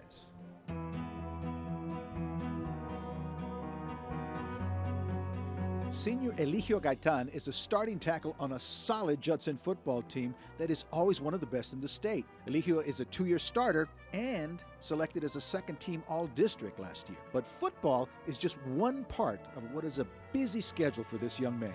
As soon as I get out of school, I go straight to work. And I don't get out till late at night, and so I still got to do my homework, and then I got to wake up back again to come to practice. And when he does get that rare chance to take a breath and take some time off, what does he do? Just like to sit down with my brothers and sisters, and we just like to hang out together, catch up on how they did, help them on their schoolwork if they need to, just watch TV for a little bit, help my mom out in the house and see whatever she needs, and just help the family. Eligio has some big aspirations after high school as well. My plans after high school is to go to college so I can get a better education and so I can provide for my family and to get a better job and just have a better future life. And his ultimate goal? I want to be a surgeon. I want to go to medical school. Meet Bryson Carroll, a senior at Roosevelt High School this year. Bryson is a star athlete in football and in track, and he carries a 3.9 GPA. Now, after high school, he plans on going on to college to the University of New Mexico, mainly because of their coaching staff. Since my sophomore year, they have talked to me and they've been with me this entire time. They told me I could play for them my sophomore year before I was even, on varsity. And so they stuck with me the whole way. And just the visit when I went there is just really, I felt like home. Bryson also is a busy guy. He helps feed the homeless at John Calvin Presbyterian Church and is a member of the Fellowship of Christian Athletes. He reads to elementary students and mentors them and feels this is something really important to do. You know, it's really cool because the kids kind of look up to you. And because the kids feel that way, Bryson hopes he can keep them on track. Because they're trying to be where we are now and someday, you know, and it's important to be in the books and stay in school and to take school seriously. And I think they need that leadership to say, oh man, I want to be like that person. Two fine young men. Congratulations to Bryson and Elegio, your Vulcan Materials Company Scholar Athletes of the Week.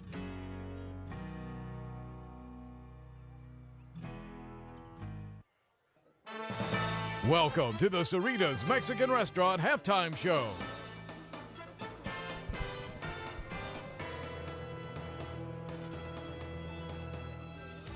Welcome back to Thursday Night Lights. We heard the great Judson Band. Now it's Roosevelt's turn. Let's listen to the Rough Rider Band. Of the New Orleans State of Mind.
you love the Roosevelt Rough Rider Band and you want them to win the North Carolina Furniture Direct in San Marcos $2,500 band grant, text Band 6 to 45203.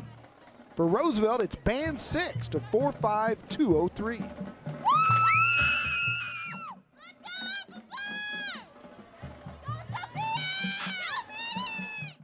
For watching the Cerritos Mexican Restaurant Halftime Show. Stay tuned for the second half kickoff.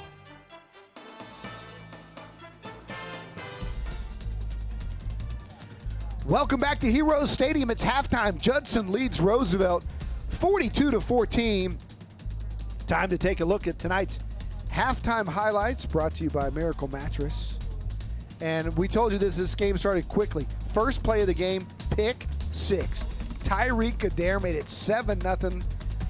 Roosevelt fumbled the ensuing kickoff, and Judson cashed that in with Sincere McCormick's touchdown run of 10 yards to make it 14-0. Now, Roosevelt did a good job of fighting back. Xander Yarborough on the receiving end of this 20-yard touchdown cut it to a touchdown lead at 14-7, but Jalon Williams and company weren't having none of it. The Judson defense came up with this Oski right here, and that put him in business. And Chuck, that's where we saw Jalon Williams at his very best. Absolutely, but on the back end there, Wood, he's been playing outside and inside linebacker the first 2 weeks, comes up with a big play, and then Jalon, as we said, showing you a little bit of everything. The poise, the strength, and then the vision downfield. Kevin Luster on the receiving end of that touchdown made it 27-7. Bryson Carroll made it 28-14 to cut it to a 2-touchdown lead, but Judson added 2 more scores, and the Judson Rockets are in control here 42-14 as Rashad Wisdom. Knee was down, no instant replay. That was the final score of the half, and it's 42-14. Well, we heard Coach Carroll talk right before halftime. You talk about going into a game like this with what's at stake, playing the number 3 team in the state, and you just cannot be loose with the football, and that's exactly what happened. I mean, you have 2 turnovers right off the bat. You spot the Judson Rockets a quick 14-point lead, and really, I think he was right. Other than maybe 14 points on the scoreboard, Roosevelt has really dug itself a bit of a hole here because of what they've been able to do in terms of shooting themselves in the foot. But, statistically, they've been able to move the football against the Judson defense. Total yards, pretty good considering how good Judson's played the first 2 weeks of the season. First downs about equal, but again, the mistakes have proved very costly, and so far to this point, a little bit too much to overcome. All right, so let's take a look at what we've got coming up on the schedule on Church's Chicken Thursday Night Lights. Got some good games straight ahead of us. Harlandale at Holmes next week, then a huge rivalry game there in Comal County. New Braunfels Canyon and New Braunfels, O'Connor and Warren, Brandeis and Marshall. Sam Houston takes on Highlands. The Owls right now lead Burbank 15-0 in the second quarter. Also, we got Burbank and Brack, Holmes and Taft, and then that Northside playoff game coming up on a big season of Church's Chicken Thursday Night Lights. Good teams, good districts, good rivalries. And tonight you're seeing some of the outstanding athletes from both schools, and especially on that Judson Rocket lineup. Chuck, we were talking earlier that you look at a few athletes on this team, 90 on the nose, 9 DeMarvin Leal. You look at McCormick or Mikel Jackson or Jay Miller. Jay Miller might be the best player on just about anybody else's roster in town outside of Steele. I mean, this team is loaded with college talent. Oh, and then on the other side of the ball, Roosevelt ain't no joke either. I mean, we've already called Xander Yarborough's name a couple of times tonight. The big 6'6" kid that they have. He's already gotten a firm offer from New Mexico State. We talked about Bryce Carroll going to New Mexico. There are athletes littered all over this field, and it's really interesting too because this game is so important to both sides. A lot of these neighborhoods intersect each other. These kids, some of them went to elementary school together, to middle school together. So, there's bragging rights here, and I think it's important to both coaches too. They wanted to resurrect this rivalry because, both these guys are lifers at their schools, and this game is important, and it's been important, Don, I mean, really since, back when you and I were kids. 1974 it started. It was a great rivalry for many years. Haven't played it since 2011. Judson dominated the rivalry in recent years. Roosevelt had a nice run there from 74 to 78 where they won all of them. And they went back and forth for most of the rest of the 80s and early 90s, and then Judson went on a huge run where they won 11 in a row. But it's great to see the rivalry back. Both teams fighting hard. Mike Hernandez down on the sidelines. He talked to Coach Sean McAuliffe on the way back. Mike? Yeah, I did, and he was pretty happy with the way they played. He said they played hard. He said they played Judson football, which meant they played for each other. And he said as long as they do that and they play unselfish, he's got no big issues as far as that goes, and he was very happy with that. He did say self-inflicted wounds, and we hear that a lot, were an issue, something they want to clean up on special teams, some of those false start penalties. And other than that, his goal in the second half was obviously not to lose and to finish clean. No injuries, try to play a clean second half without the penalties, and just get out with a W. All right, tonight's second half kickoff brought to you by America's Diamond. As you look at Jalon Williams, he will get the ball first here in the second half as Roosevelt prepares to kick it off, and doing the honors to kick off the second half is Ricardo Moreno. Sincere McCormick, Jay Miller have been the backs so far. This one's taken at about the 2. It's McCormick, and he's across the 30 with a nice burst of speed, and that's where the Rockets will set up shop, and it'll still be Jalon Williams and company who will run out there. Williams putting up big numbers yet again. Fantastic career. Very seldom is one talented enough to start as a freshman in this program, and he's been there the entire time. Not putting his hat on though yet. Let's see if he's going to run out there or if they're going to come back with the backup quarterback, Royal Davis. It's going to be Davis, number 16, as we go down to Gerald Green. Illegal block in the back. Receiving team. Half the distance of goal, first 10. All right, so it may be calling it a night for Jalon Williams. And we're going to see Royal Davis, the junior. He's a transfer from Johnson High School. He's a junior. And not a lot of numbers from him on the season, as the Rockets have had some very close game with Austin Lake Travis, and last week with Brennan. Braceland first down for Royal Davis as he goes deep on his first ball to the sideline and threw it too far to the middle of the field as he was looking for his intended receiver, Sean Richburg, who's also a backup. So we may see a lot of number 2s out there, second teamers, for the Rockets. Paul Hicks, the senior center, is the starter, so the offensive line stays intact. We're going to see a lot of guys we haven't called the names of yet here in the second half. You can already tell what Coach McAuliffe thinks about the young man's arm. I mean, first play of the second half, he's got him throwing a deep ball. And how about that on defense for Roosevelt? No question about it. Stephon Barcliff, first-team All-District performer from a year ago. We've called his name a few times tonight, just ate up Sincere McCormick. Oh, yeah, he did. Vision, how about that? I mean, he saw that one coming a mile away, went around the left side and got himself a ball carrier. 3rd and 16 for Davis, the junior. Transfer, threatened, throws it out in the flat. One man to beat. McCormick's got it. He's got the first down. He's got more. He's got the sideline. He may go. Sincere McCormick all the way down inside the 10. Touchdown, Rockets.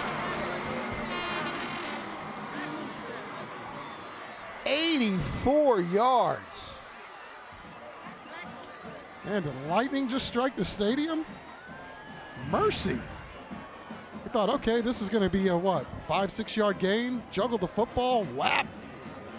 Made one guy miss, and then look at the blocking downfield. All kinds of hustle on the Judson end.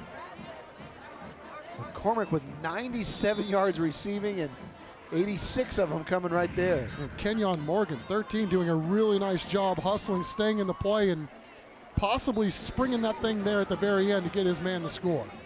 King kicks through the extra point. It's 48-14. Royal Davis says, so what's so tough about playing quarterback? Right? You step on the field, second pass of his career, or at least for the game tonight. He got himself a touchdown pass. Jelon Williams almost running stride for stride with him. It's Judson 49-14 on Church's Chicken Thursday Night Lights.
Welcome back to our UIW Smile Cam. You're looking at the Roosevelt Rough Riders Spirit Groups. Not a lot to smile about right now, but you can earn a degree of difference at the University of the Incarnate Word. Roosevelt still having a good time here on a Thursday night at Heroes Stadium, and Royal Davis with a lot to smile about after throwing an 84-yard touchdown.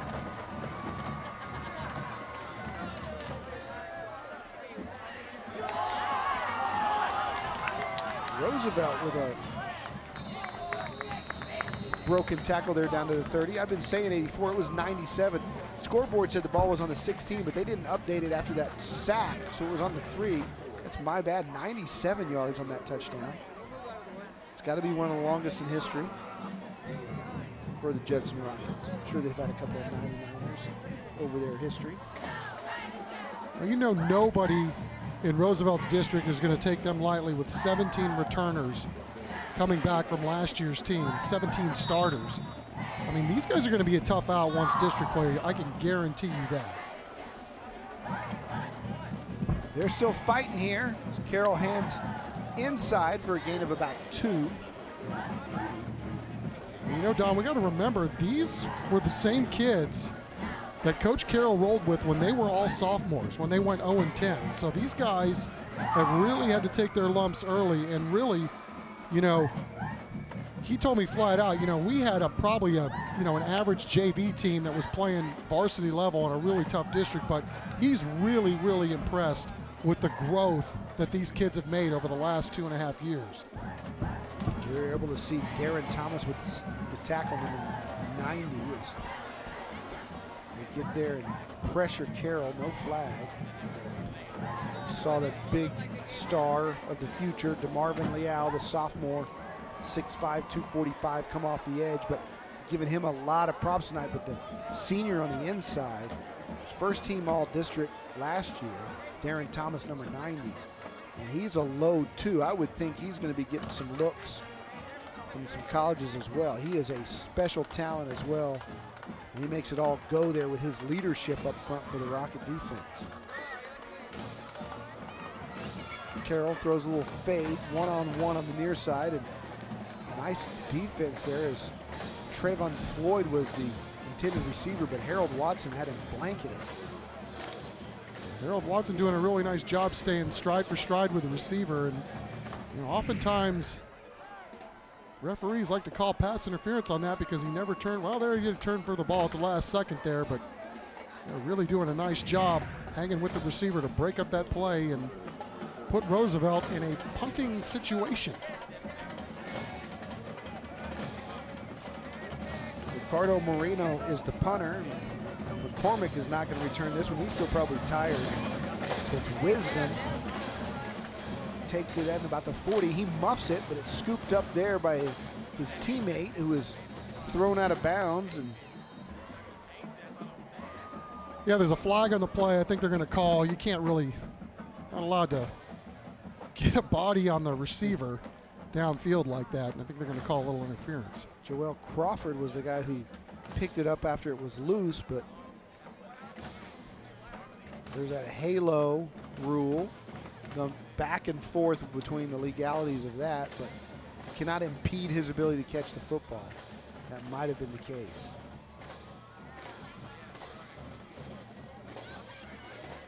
What do you think they're talking about, Chuck? Who's buying afterwards? Hope they're inviting us.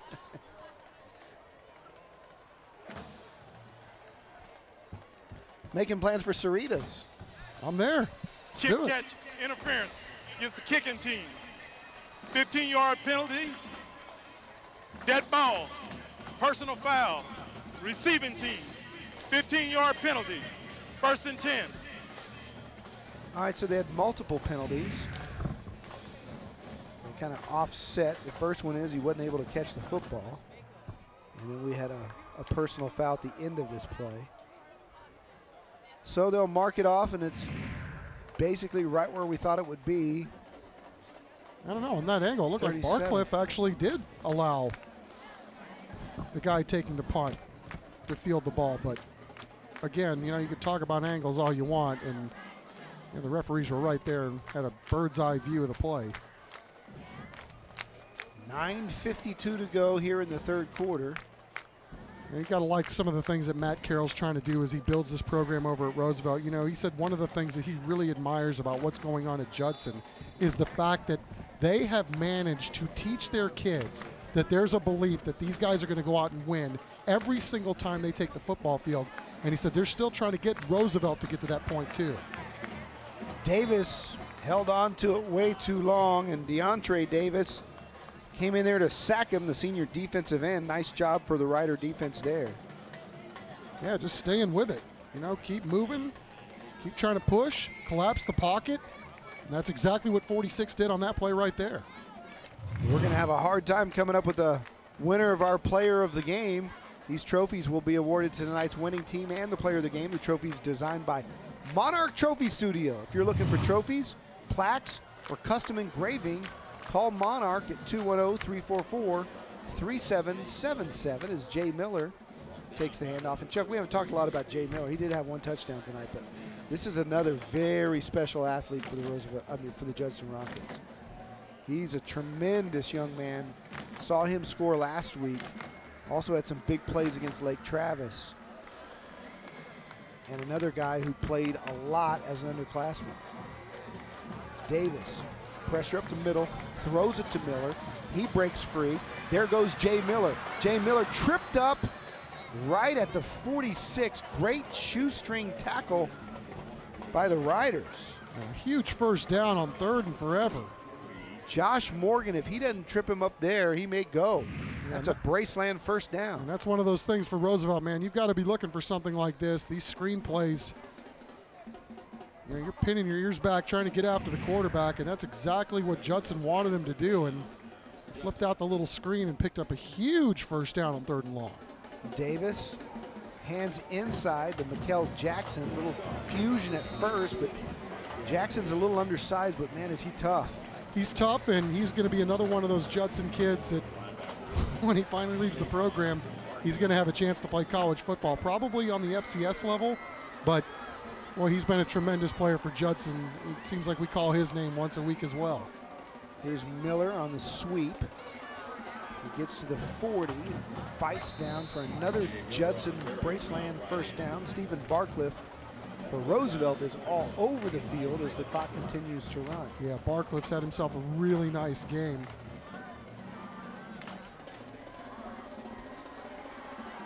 It's going to be interesting too, Don, seeing what happens, with Roosevelt, not only for the rest of the game here, but see what they do the rest of the season.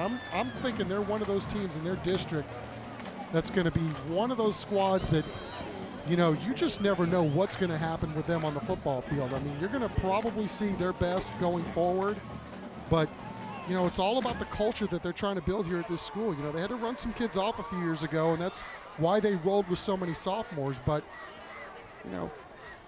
Coach Carroll made it abundantly clear. He says, we know what works here, dating back to 95 when we won a state championship. So, it's about building culture, and numbers-wise, they took a hit early, but they really feel like for the good of the program and for where they want to go, they want to show these kids that it's an honor and a privilege to put the uniform on here at Roosevelt, and that's the kind of things that they're going to try to do, building the program going forward. Royal Davis showing some nice moves, getting the first down, and Judson continuing to drive this football behind their big star offensive line. We should probably give those guys a little bit more credit. What a great story on Eligio Gaitan from Mike Hernandez as Davis fires down the sideline, but the kid does it in the classroom and works after school and provides for his family, and he's also a captain and a second-team all-district performer. Paul Hicks and Isaiah Washington, the big guys up front for Judson, really allowing McCormick and Michael Jackson and Williams all to move the football. Jackson goes outside, cuts it in, hits the hole, and gets to the 25. And there's so many success stories on the Judson side as well. I mean, we talked about Gaitan, and he's going to be a kid, too, that's going to probably have a chance to play college football next year. And wants to be a surgeon. God bless him. That's awesome. Yep. 10th play of this drive. Kid's got his house in order, man. He gets up and goes to school, plays football, goes to work till late at night, mentors his little brothers and sisters, wants to go to college and become a doctor. Royal Davis buying time, throwing across the middle where it's caught, down to the 10. Wow. Touchdown, Judson Rockets. It's Sean Richburg. Royal Davis, have yourself a game, kid. Royal Davis did a great job of just buying time and then finding his man Richburg over the middle. Look at this. He's getting pressure, but you can tell he's got a good sense for what's going on, feels the pressure, but never once did this kid leave or have his eyes not looking downfield. I mean, he was looking to try to make a play. That was not easy. I mean, throwing back across the grain, had a receiver in a soft spot, picking up the touchdown. Underclassman to underclassman, is Richburg just a junior as well, as King adds another extra point. He's probably tired of kicking the football. Judson's up 55-14, 6 minutes to play here in the third quarter. You're watching Church's Chicken Thursday Night Lights.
Welcome back to Church's Chicken Thursday Night Lights, and boy, it's been a cast of thousands for the Judson Rockets as we play on here in the second half. Royal Davis comes into the ball game, throws a couple of quick touchdown passes. Clearly that one was his best. Running for his life, buying time with his feet, keeping his eyes downfield, finding the soft spot in the zone, and picking himself up another touchdown pass. Jeepers creepers. They just stack them over at Judson, don't they, Don? Man, you just look up and down the roster. Doesn't matter what grade they're in, whether they're freshmen, sophomores, juniors, seniors, second teamers that can play college football. As King kicks it through the end zone again, and Roosevelt will have it. We have a little extracurricular. No flags fly, though. 56-14, 6 minutes to play. And, you know, going into this season, all eyes were on Steele and Xavier Martin after their great playoff run a year ago. But I'm telling you, on the 22nd, it's going to be fun to watch these two square off, because Judson, I think, shocked a lot of people by the way they played in Austin at Lake Travis. Lake Travis we knew was the #1 preseason team, but as good as Steele is, boy, these two are pretty evenly matched teams talent-wise. Roosevelt still fighting, doing a great job fighting for yardage. Josh Morgan, or as I've come to learn, if I can't read his number, it's Devion Deers, because he's got the he's got both the tie-dye number going with the crop top a la Ezekiel Elliott. And it's hieroglyphics as far as I'm concerned. Carroll keeps outside, dodges his way for about 4. Jamari Taylor-Williams with the tackle. You know, talking to Coach McAuliffe this week, you know, you talked about the big win that Judson had in week 1 on the road at Lake Travis and that huge rally they had in the fourth quarter. I mean, and to talk about this team that he has that's, you know, like we said, a little lopsided in terms of experience. But he said he's not at all surprised about their success. I mean, and he's not saying that to be cocky or anything. It's just, you know, they've got a system in place, and it's really kind of the blueprint, I think, that you got to roll with. I mean, they're picking out the top freshmen. Now, obviously, they've got some talent in the feeder schools, and, you know, we really couldn't say enough good things about, you know, the coaching staffs and what they're doing at the middle schools that feed into Judson. But, you know, they pick out the talented freshmen, and then immediately the mental and physical exercises, they go to work on these kids to try to make them as up to speed on the varsity level as they can do as quickly as possible. And then here's Roosevelt busting off a nice run. But, you know, it's one of those things where, you know, if the kid is physically able to play varsity football, they identify those kids early, and then the hard work begins, and then all of a sudden, again, it becomes an internal battle between, you know, a class of really seniors or a class of juniors or sophomores or whatever, and then the best man's going to get on the field. And so, you know, it's not a knock on any of the seniors or the juniors that they have if some of these young guys are playing. It's just, you know, when you've got this much talent, if you can cultivate it early and nurture it early, I mean, think of where some of these guys are going to be 2 years from now. Think about where this Judson defense, as good as it is, where are these guys going to be 2 years from now rolling with these Cats? Good stuff. Absolutely. Let's take a break. It's 56-14. It's all Judson here at Heroes Stadium on Church's Chicken Thursday Night Lights. Closed captioning of tonight's game is brought to you by Rodriguez Butcher Supply.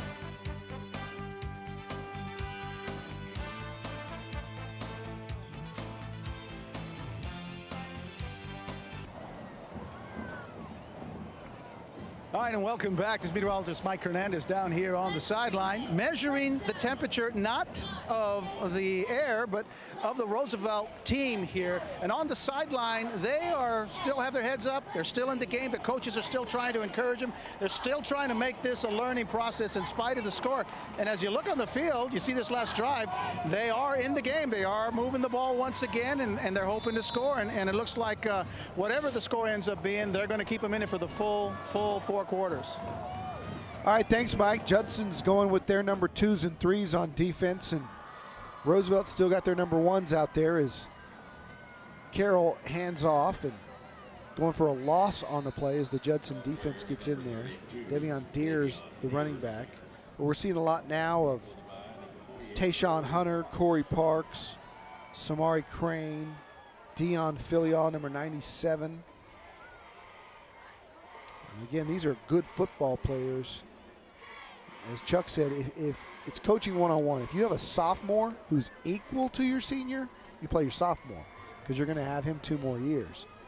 Sometimes the seniors is a little bit better because of leadership or whatever, but Judson has proven over the years that freshman and sophomore, they can play. Going all the way back to Gerard Douglas. Oh, look at the speed. Great speed by Carroll as he got the corner. Think about Chris Pryor. He played as a young player at Judson. All-time city leading rushers. And of course, Gerard Douglas transferred in and was ineligible for the first couple of weeks of his sophomore season, and then became the all-time leading rusher in the history of the state of Texas by the time he was done, and won back-to-back state championships. Well, I mean, I think Coach McAuliffe, you know, one of the things that he wanted to work on this week, and he made in no uncertain terms, that he really, really, really wanted to focus this week on technique. And, you know, by that, you know, just pay attention to details. He wanted his kids, you know, look at the film. He said he saw some of their defenders. I'm out. Roosevelt. That's their second. He saw some. The second half. He saw some of his defenders. He said they were stacking their feet. Their receivers weren't running the correct number of yards on their routes, rounding them off.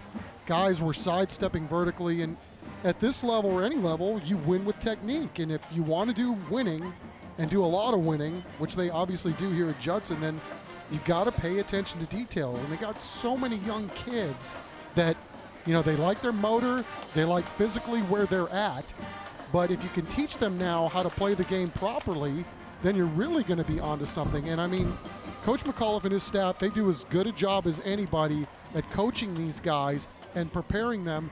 You know, some of them are going to get to go play at the next level, and they're going to be already ahead of some of the kids that are their same age at the next level because of what they're being taught at this level and how to play the football. And as a coach, think about it, the dream of getting a blank canvas in a guy like DeMarvin Leal.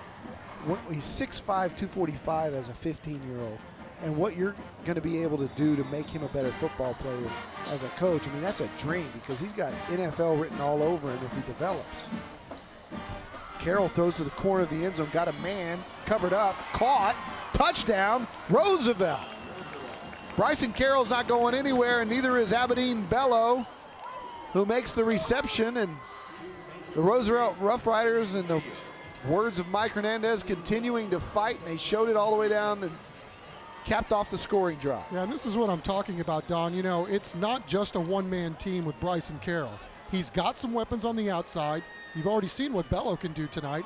They can run the football. They had multiple 100-yard rushers a week ago. Again, this is, you know, a rough night for them. There's no question about it. They'd be the first to tell you. But, you know, they're going to get some mulligans here when they go through their district play. And I wouldn't be shocked at all if Roosevelt was one of those teams that's going to punch its ticket to the postseason when it's all said and done. They got a lot of leadership. Well, they're going to take a break. Judson leads Roosevelt 56-20 at Hero Stadium.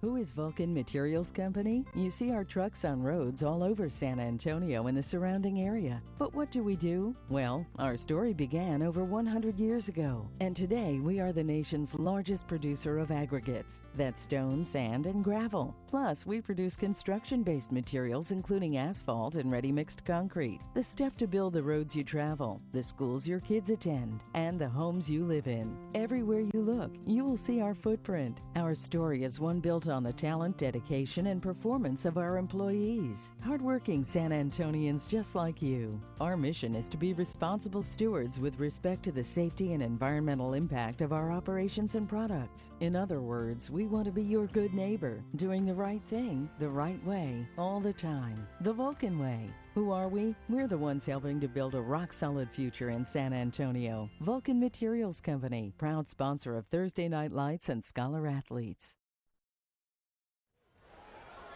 Welcome back. Bryson Carroll doing his best to stay in there. Really like this young man. Not only a great athlete, as Chuck said earlier, going to go play option quarterback at New Mexico where they run that Air Force Rice type system. Georgia Tech ran it for so many years. He's going to be a great option quarterback, but a fine young man off the field as well in the classroom, 3.9 GPA. Yeah, and that's one of those things, too, Don, where this is some of the things that he's really worked hard on, his ability to get the ball downfield. I mean, obviously, you can't go play college football and not be able to make throws. And his dad talked about how hard he's worked. They got a quarterback school that they go through, and he's working on his feet and all these different things. And again, these guys are all still learning at this level, and the strides that he's made as a thrower. I mean, obviously you just saw it on that play. Judson's got a hole here on the kickoff. I believe that's Josh West. We saw him last year. He's a fine young talent, now a senior. And Micah Hernandez will tell you, Albuquerque's that's not a bad place to go to college. We did a UTEP game there a couple of years ago, and great climate, beautiful campus, and the Lobos will really enjoy having Bryson Carroll. Yeah, that's beautiful country out there. I drove through there last Christmas time, and there's snow on the ground. They've got mountains. It's beautiful. Yeah, it's fun. Got a buddy of mine who got married in Santa Fe. I flew into Albuquerque, rented a convertible, and made that 1 hour drive to Santa Fe. Gorgeous. Guys, if I could chime in a little bit on that, like you were saying, it's a great place to live, but it's also the campus itself. I got to spend a lot of time on the campus, and it's a beautiful campus. They got a good quality football team. They got a lot of support from the fans, so it's a great place, I think, to go to that next level, and I think he's going to be successful. That young man will be successful no matter where he goes, but his dad was telling me that they went to a lot of colleges, universities over the summer, and that after he got to University of New Mexico, he said, Dad, this is it. We don't need to go any further. I think this is the one. Good call. He's going to got a bright future as Edwin Yurnett takes the football and busts up the middle. And then how cool is that going to be when he's at the college level, getting a chance to play against his high school teammate, Xander Yarborough, who's going to go to New Mexico State. Little rivalry there. Yeah. No offense, but I'd rather spend time in Albuquerque than Las Cruces. Nothing against Las Cruces. I drove through that too. Looks good to me. First down and 10. Loose ball for Davis. Gets it, brings it in, scrambles back to the line of scrimmage, and ducks out of bounds. A gain of about 1. Yeah, took a negative and made it a positive. There's Xander, as we said, one of those kids that's playing both ends of the football there. How can he not at 6'6"? I mean, he looks like a prototypical NFL tight end with that body. That first touchdown that they scored where he had it and he just put it in one hand and his left hand, he looked like he knew what he was doing. No, absolutely. I mean, and that's, there's an art form to catching footballs, and some guys are more smooth than others, but that really was a heck of a play, especially considering the defender really knocked him off his route. 1:45 to play in the third as Judson's going primarily with their backups, and Yurnett pops it up the middle and short of a first down. It's going to bring up third down at about 5. Jacoby Jackson with the tackle. We're seeing the Judson backups on offense in there, and Royal Davis has already thrown a couple touchdown passes. I want to remind you about our TNL band grant. A $2,500 band grant is going to go to one lucky band this year. Have you voted tonight? You like Judson? Band 5 to 402-203. Or Roosevelt's band 6 to 45203. Just text them. The school at the end of the year, of the 20 schools that we cover on TNL this year, will get a $2,500 band grant courtesy of North Carolina Furniture Direct in San Marcos. So if you're a Rocket or a Rough Rider, tonight's the night to text those numbers, but you can also text all year long. Just remember, band 5 to 45203. You can wear it out for the next 3 months. Ticking inside of 30 seconds to play here in the third, but the Rockets have a 4th down and 3, 2.5 for sure. Hand inside, close to the sticks, and now churning for the first down is Yurnett, but because they get the first down, they'll stop the clock to move the chains. It's good power running up the middle. Nothing fancy about that. Yeah, and these kids, think about these kids. These kids that don't play a lot, relishing the opportunity to get some reps. Well, and again, it's a long season. You never know when you're going to have to count on a backup that might have to win you a football game at some point. So any time on the field, valuable. That's the end of the third quarter. Judson in complete control. They lead Roosevelt 56-20 on Church's Chicken Thursday Night Lights.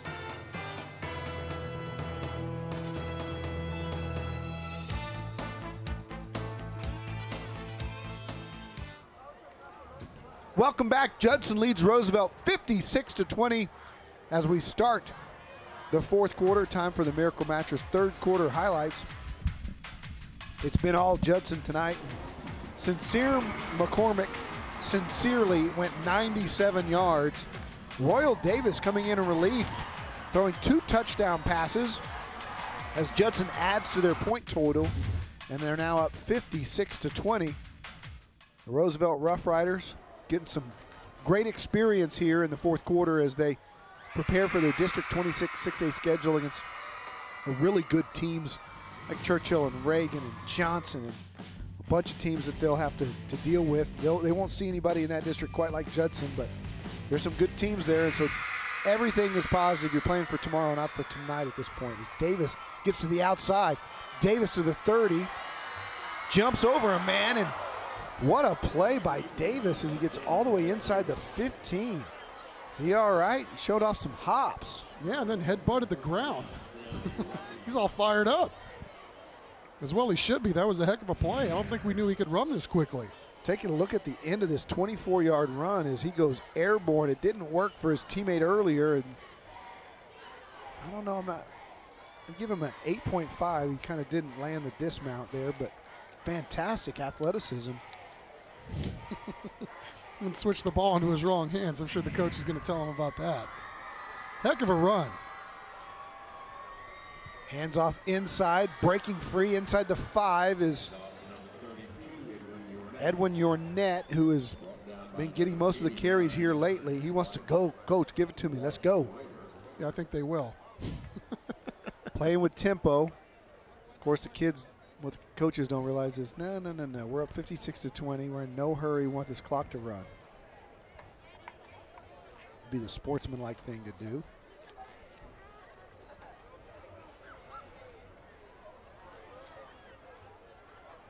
So they're not in any hurry as they have second down and 1. And whistles blow as they don't have a false start. Here's Gerald Green. False start. Offense. 5-yard penalty. Second down.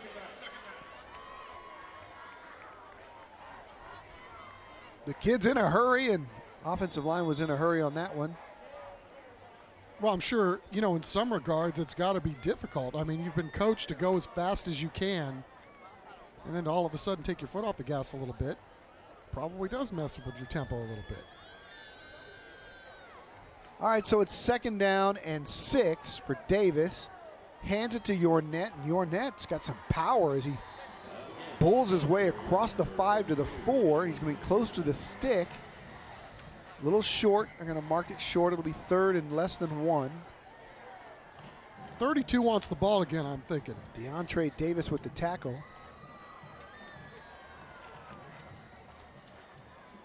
Yornette's a senior. This is the 10th play of the drive. Probably knows the offense as well as anybody. Relishing the opportunity to get reps and changes direction, but there's nowhere to go. The Roosevelt defense saw that, stacked it up nicely. He's still short of the stick. Barcliff there to stack it up, and it's fourth down. Judson's going to send out either the jumbo unit or the kicking team as we have mass substitutions. And I think that's King running on to try to add to the total. It is. He's got the tee in hand, and they'll spot it at the 11, which will make it a 21-yarder. Just about 2.5, 3 yards more than an extra point here for Shane King. Hold is down, kick is up, and the kick is good. Shane King wearing it out tonight. Judson leads Roosevelt 59-20. We'll be back. Fourth quarter action of Church's Chicken Thursday Night Lights.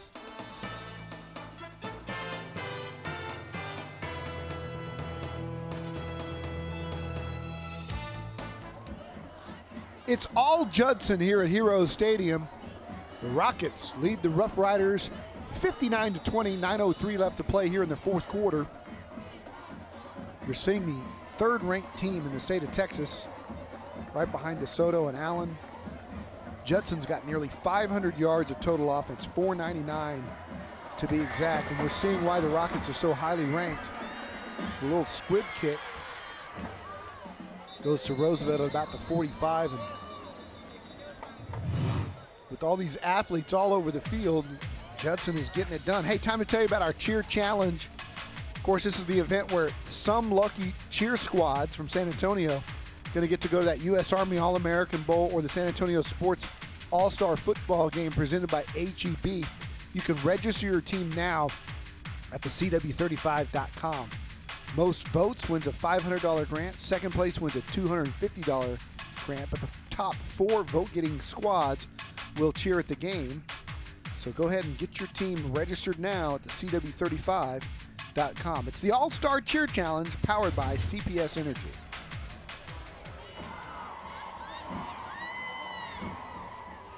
First down and 10 for Roosevelt and Bryson Carroll and company. 8:59 to go here. Roosevelt's building for that district schedule as Carroll takes it. Gets to the outside, but Judson pursues so quickly and in dead pursuit that time. It was number 12, Tayshawn Hunter, as we take a look at our UIW Smile Can. Earn a degree of difference at the University of the Incarnate Word.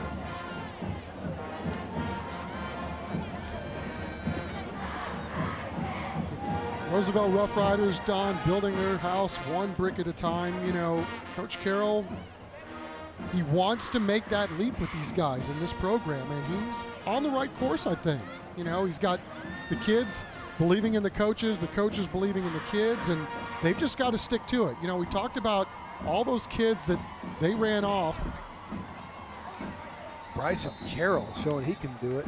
Yeah, a few years ago when they decided they were going to go in a certain direction, and their motto and the signs that they've got up everywhere say, those that stay will be champions. And it's about belief, and it's about coaching, obviously. It's about the talent. It's all these different things. But, you know, we've seen a marked difference of what's going on over here at Roosevelt, and you could tell the passion that the coaching staff is really all in with these kids. And, you know, I was talking to one of the assistants before the game, and they said the biggest thing is we're trying to create productive men out of these guys first and foremost. And that's really where you got to be with these high school athletics teams, you know, because we all know that not many of them are going to get a chance to play at the next level. And a lot of the stuff that these kids are learning here is going to really help them when they go out into the real world. You know, David Wessel, our good friend who's the head coach at Reagan and is the president right now of the Coaches Association, had a great blog that he posted and that was retweeted all over the state a couple of weeks ago when he watched Cedar Hill play Bishop Gorman, and it really brought into focus that mission that D.W. Rutledge and Jim Rackley had at Judson, that McAuliffe is continuing, that mission that Coach Carroll has right now at Roosevelt that you're talking about, in that, you know, some of the best teams in the nation in Las Vegas or in Orlando, Florida at IMG or other places, their end goal is a little different. They're making college football players. They've got sponsors. There's $55,000 tuitions and stuff like that. But the heart and soul of high school football are these kids right here. And that story we heard of the offensive lineman, Galvan? Galvan his name was Gaitan, at halftime. This is a kid who wakes up every day, goes to school, goes to football practice, goes to work right after football practice, works till late at night, helps his brothers and sisters, help feeding his family, going to go to college, wants to be a surgeon. May never see the football field at college. Maybe he will, but the reason he's going to college is to be a surgeon.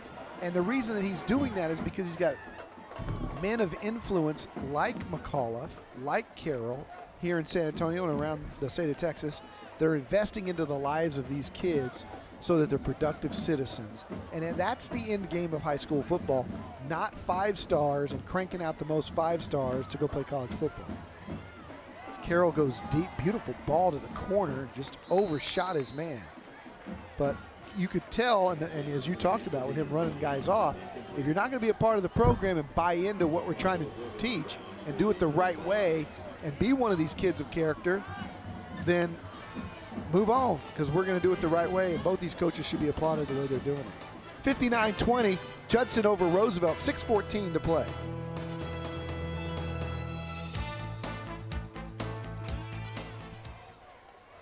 Welcome back to Church's Chicken Thursday Night Lights. Judson over Roosevelt, 59-20. We've got 6 minutes to play in the football game.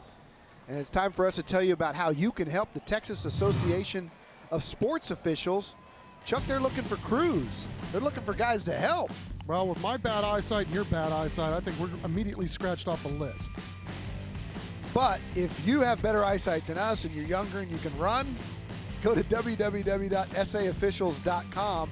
Find out more how you can earn some cash and also be an official. We've got a shortage in the state right now, and the Texas Association of Sports Officials looking for some guys who are willing to get out there and do a job that doesn't get nearly enough credit.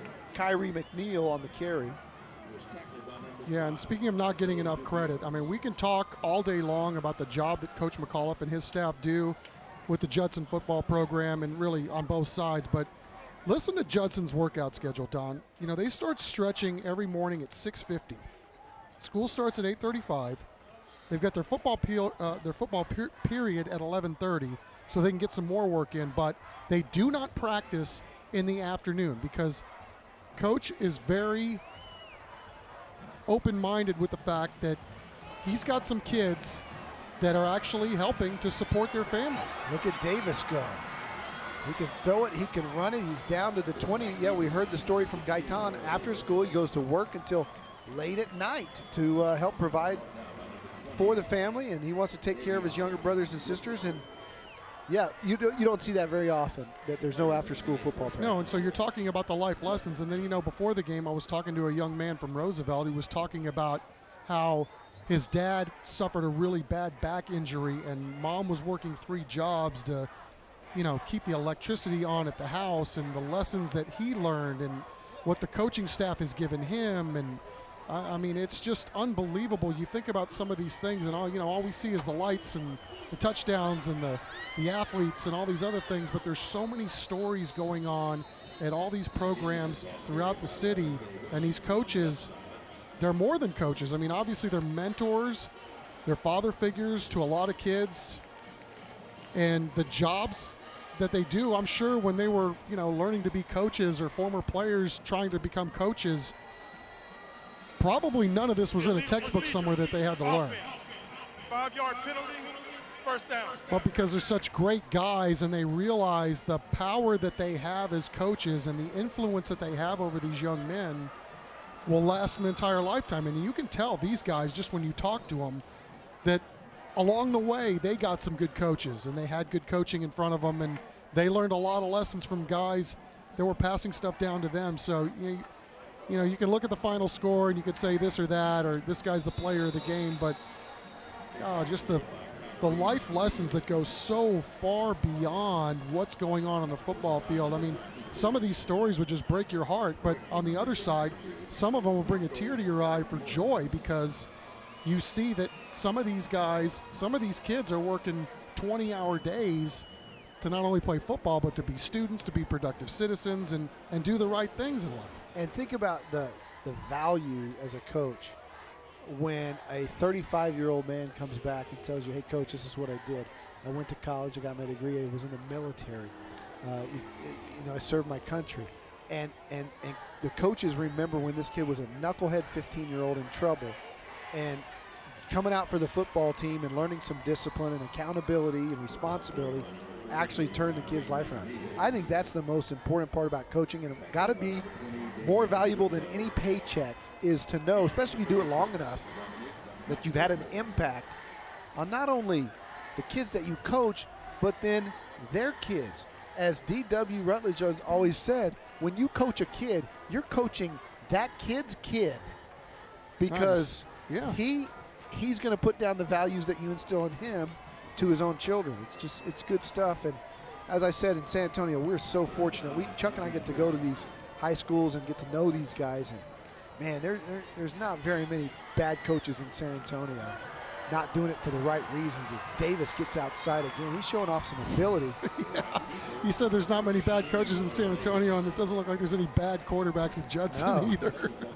No, but solid guys who have the right things in mind as he goes inside the college, the Vantage College red zone, and it's a impromptu first down. Right, and the lessons that Judson's creating, and I'm sure it's the same thing at Roosevelt and other places too, but the best guy's going to play. We're going to compete every day, and the best guy's going to play, because that's what's going to happen to you in your life when you go out. You got to compete every single day, and maybe this sends a message to a kid, okay, maybe I'm not going to be a football player, but I'm going to take that same fight with me into my job or into my classroom. Boy, Roosevelt nose tackle ate that one up. Nice play there by the Rough Riders. Marco Carmona blowing it up from the get-go. Yeah, you're watching Hard Knocks, and you're watching with the Rams. And Greg Williams, their defensive coordinator, is talking to those young NFL football players, many who were going to get cut. And he said, the reason I'm doing this is because you guys have been coddled your whole life because you've been all-star football players since the time you were 16. But the reason I'm telling you this is that you mess up in the real world, you get fired, and you're going to get fired here. And so there's accountability. And for all the concussion talk, and believe me, I'm one of those ones, Judson powers into the end zone, touchdown. Kyrie McNeil putting some points on the board. Judson just trying to run out the clock. Kyrie says, not me, I'm getting 6.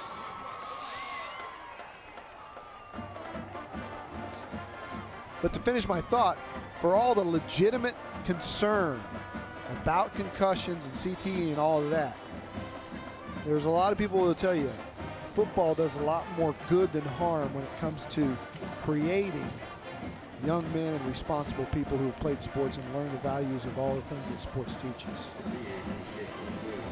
Way to go, senior. Nice touchdown by the young man there. 66-20. We got 2 minutes to go here at Heroes Stadium. Vision.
We're back. Judson over Roosevelt, 66-20.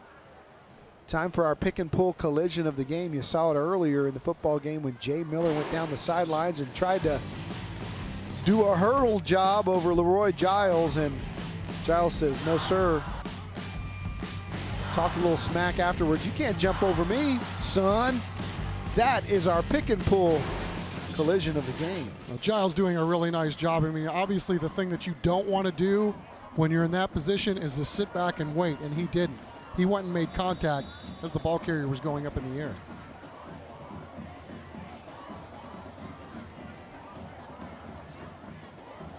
Jay Miller done for the night. It's another day at the office for the Rockets. Little squibber will give Roosevelt the ball at the 50, and I'm sure Coach Carroll will be satisfied to keep the football and the clock moving here as he sends out his offensive unit one more time. Well, Don, as we kind of wrap up the night here, I think we both have to admit that Judson was as good as advertised. Absolutely. And, you know, I'll say it right now. You can flip a coin for me on Steele and Judson. They're going to decide this on the field. They're going to decide on the field. If you asked me a month ago, I would have said Steele's by far the #1 team in town. Ball loose. Looks like Roosevelt recovered it. But yeah, I'm not sold on that anymore.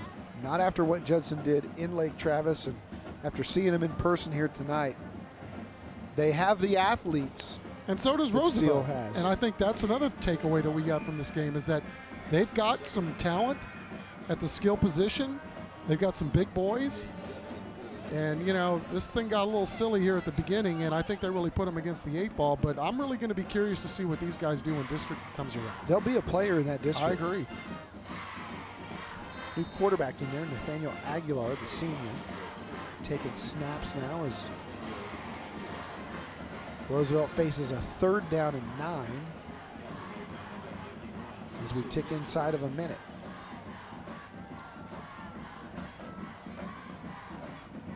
Of course, they've got the Reagan. Churchill's improved. MacArthur's got a quarterback. Johnson. Madison's very back. good. Yep. Never an easy out in that district for sure, but it's going to be curious to see who's going to end up with some of these playoff spots because there's a lot of parity in the district this year. And this will help you. Playing teams like this make you better for that. For sure. Morgan. What's a hard running there too by Stays him. Inside, finishing the fight. 4th down, and he'll run one more play here. Kevin Kelly on the tackle.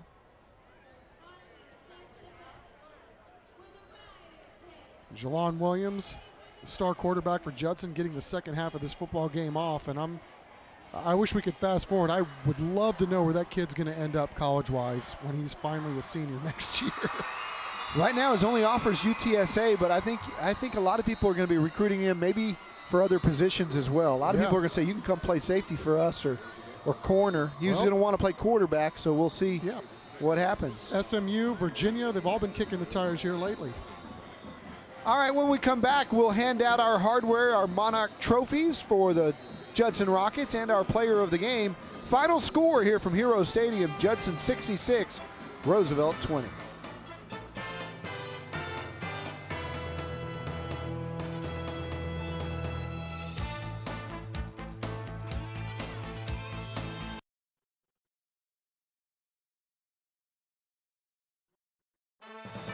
Welcome to the Church's Chicken postgame report, presented by Countywide Service Company.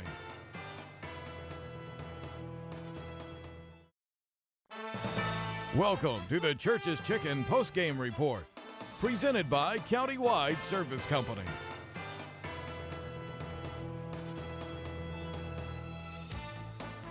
Time to hand out that Monarch Trophy hardware. Let's go down to the field and Mike Hernandez.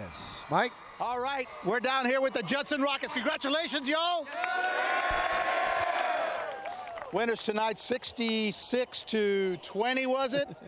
60. All right, another big win. You know, this was one of those nights. Chuck said it earlier upstairs. He said this was a kind of a cast of thousands kind of night. Everybody contributed, starting with the offensive line, just blowing out their line. Where are you guys? Give yourselves a round of applause. Some big plays, some big turnovers starting out right off the game, and you know, that put them right behind the 8 ball, and they never did recover, and you guys just rolled on them. Congratulations to all of y'all. We do have to pick out an MVP, and again, it could have been several people. We're going to go ahead and go with the man who leads you guys every night. Number 2, your junior quarterback, Jelon Williams. Congratulations. You had a touchdown pass, you ran for another, and you did it all in the first half there, man. How did it feel out there tonight? It felt good. I just came out there, executed, and defense, they put early points on the board, and we just came out and executed real well. You know, it's hard to believe. I see you out there now, and then I remember you 2 years ago as a freshman, and you've grown so much, and it's hard to believe that you're just a junior, man. You still got a whole nother year. I mean, yeah, it's been a long way. I just picked up on the game a lot more. I think I picked up on my freshman year. Early, but it's a long way. I still got another year just learning. So what are your goals for this season? What do you hope to get out of this year? I got to go to state this year. Yeah. This year's the year. All right, this is the year. Now, you got a young team behind you, especially on defense, but they seem to be playing up. They awesome dogs. All of them are dogs, and we come out there and we eat every day. All right. Congratulations. How about a hand for Jelon? Coach, congratulations. Thank you. All right, so, again, we talked about this before the game, but young team, but they are playing like veterans, and they seem to keep getting better each game. Yeah, they're confident beyond their years, and really they're bright football kids. So you can make an adjustment here or there on a sideline, and they pick it up pretty quick. They've been successful from Pop Warner to middle school, and thankfully we're 3-0, and they expect to win, and they're coached to win each and every week, and I couldn't be more prouder of them. And what are your expectations for this team for this year? That we just keep getting better each week, and that they play for each other and they play the game the way it's meant to be played, unselfish and with a whole lot of energy and an effort that people walk away going, man, those kids really play hard, and I think we're heading in the right direction. All right, that's the politically correct answer. Now, let me ask you this. Lake Travis, did you really go in there thinking that you had a really good chance of beating them with a young team that you have? Sure. I mean, if I heard a quote, somebody said if they're going to keep scoreboard and points on the board, and we might as well win the game. And that's what we told our kids. If we're going to get on a bus and go to a pretty unique place to go play a football game, we might as well win it. And, we expect to win. Our community expects us to win. And, these kids, more importantly, they want to win. And they want to win in the right manner and compete and, let people know that Judson football is still here, and it's not going away anytime soon. Yeah, well, you guys sure do a great job, and the program just continues to roll. And, again, Coach Rutledge and of course, you now carry on that tradition. It's a great thing to watch, and it's great to actually see you guys succeed the way that your philosophy that you have. I have a question for you. Sure. Okay, so next week you got the Unicorns. And then after that, you have Steele. You're going to have to keep these boys from looking past the Unicorns next week. They know it's a one game at a time type deal. And really, the way we practice is it's one rep at a time. And it's one practice at a time. It's one drill at a time. And as long as we keep taking that approach and they stay hungry and stay humble and keep working to get better each week and playing for each other, I don't see us looking past anybody. We're excited where we're headed, and the fun part about it is we're nowhere near where we can be once we get the finer points of football handled. Yeah, well, you guys are doing pretty good at that. Let me get you over here, Coach, because I've learned to stay out of the way. To the Judson Rockets. Winners tonight over the Roosevelt Rough Riders, 66-20. All right, thanks, Mike. Hey, right now it's time for our Night Office Solutions Play of the Night. Get it? And Chuck, I do. It took 8 seconds for us to see it. It took the first play from snap. First snap of the game. Tyreek Adair, pick 6. Tyreek just baiting the quarterback to make a throw out there. He did. Tyreek read it all the way, and wow, an early sucker punch for the Judson Rockets. It was a Mike Tyson fight. Lasted 8 seconds right there. And that is our Night Office Solutions Play of the Night. We're coming back with more after this.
Welcome back to Church's Chicken Thursday Night Lights.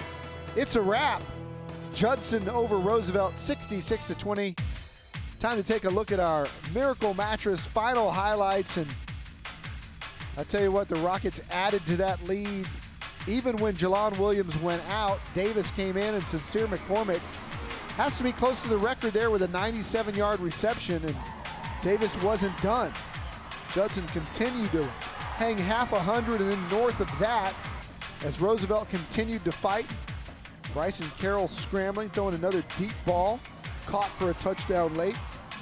But Judson took control of this game early, and even the backups and the seniors wanted to score, and they fought to the very end to make our final score 66-20. Oh, we talked about all the big plays that the Judson defense and special teams made early in this game, and yet even with Judson's offense not on the field a whole lot tonight in the first half of this football game, I mean, to stack up almost 600 yards of total offense against a Roosevelt team that I think we both agree is going to be pretty good this season tells us probably all we need to know about the Judson Rockets in this football game. They are a force to be reckoned with. Duh. Sinclair, San Antonio, your home of all things football this season. TNL, UTSA, and this weekend, Chuck's got a doubleheader for you on the Fox 29. It's Bears and Texans at noon, followed by Giants and Cowboys at 3 o'clock. And then coming up Sunday night, it's the Patriots and the Cardinals on Sunday Night Football on News 4. For Chuck McIntyre in the booth and Mike Hernandez down on the sidelines, producer extraordinaire Chris Kotfus, Derek Machen, our spotter tonight, Mark Kusenberger on stats. For everybody putting Thursday Night Lights on the air, good night, God bless, and we'll see you next Thursday on Church's Chicken Thursday Night Lights.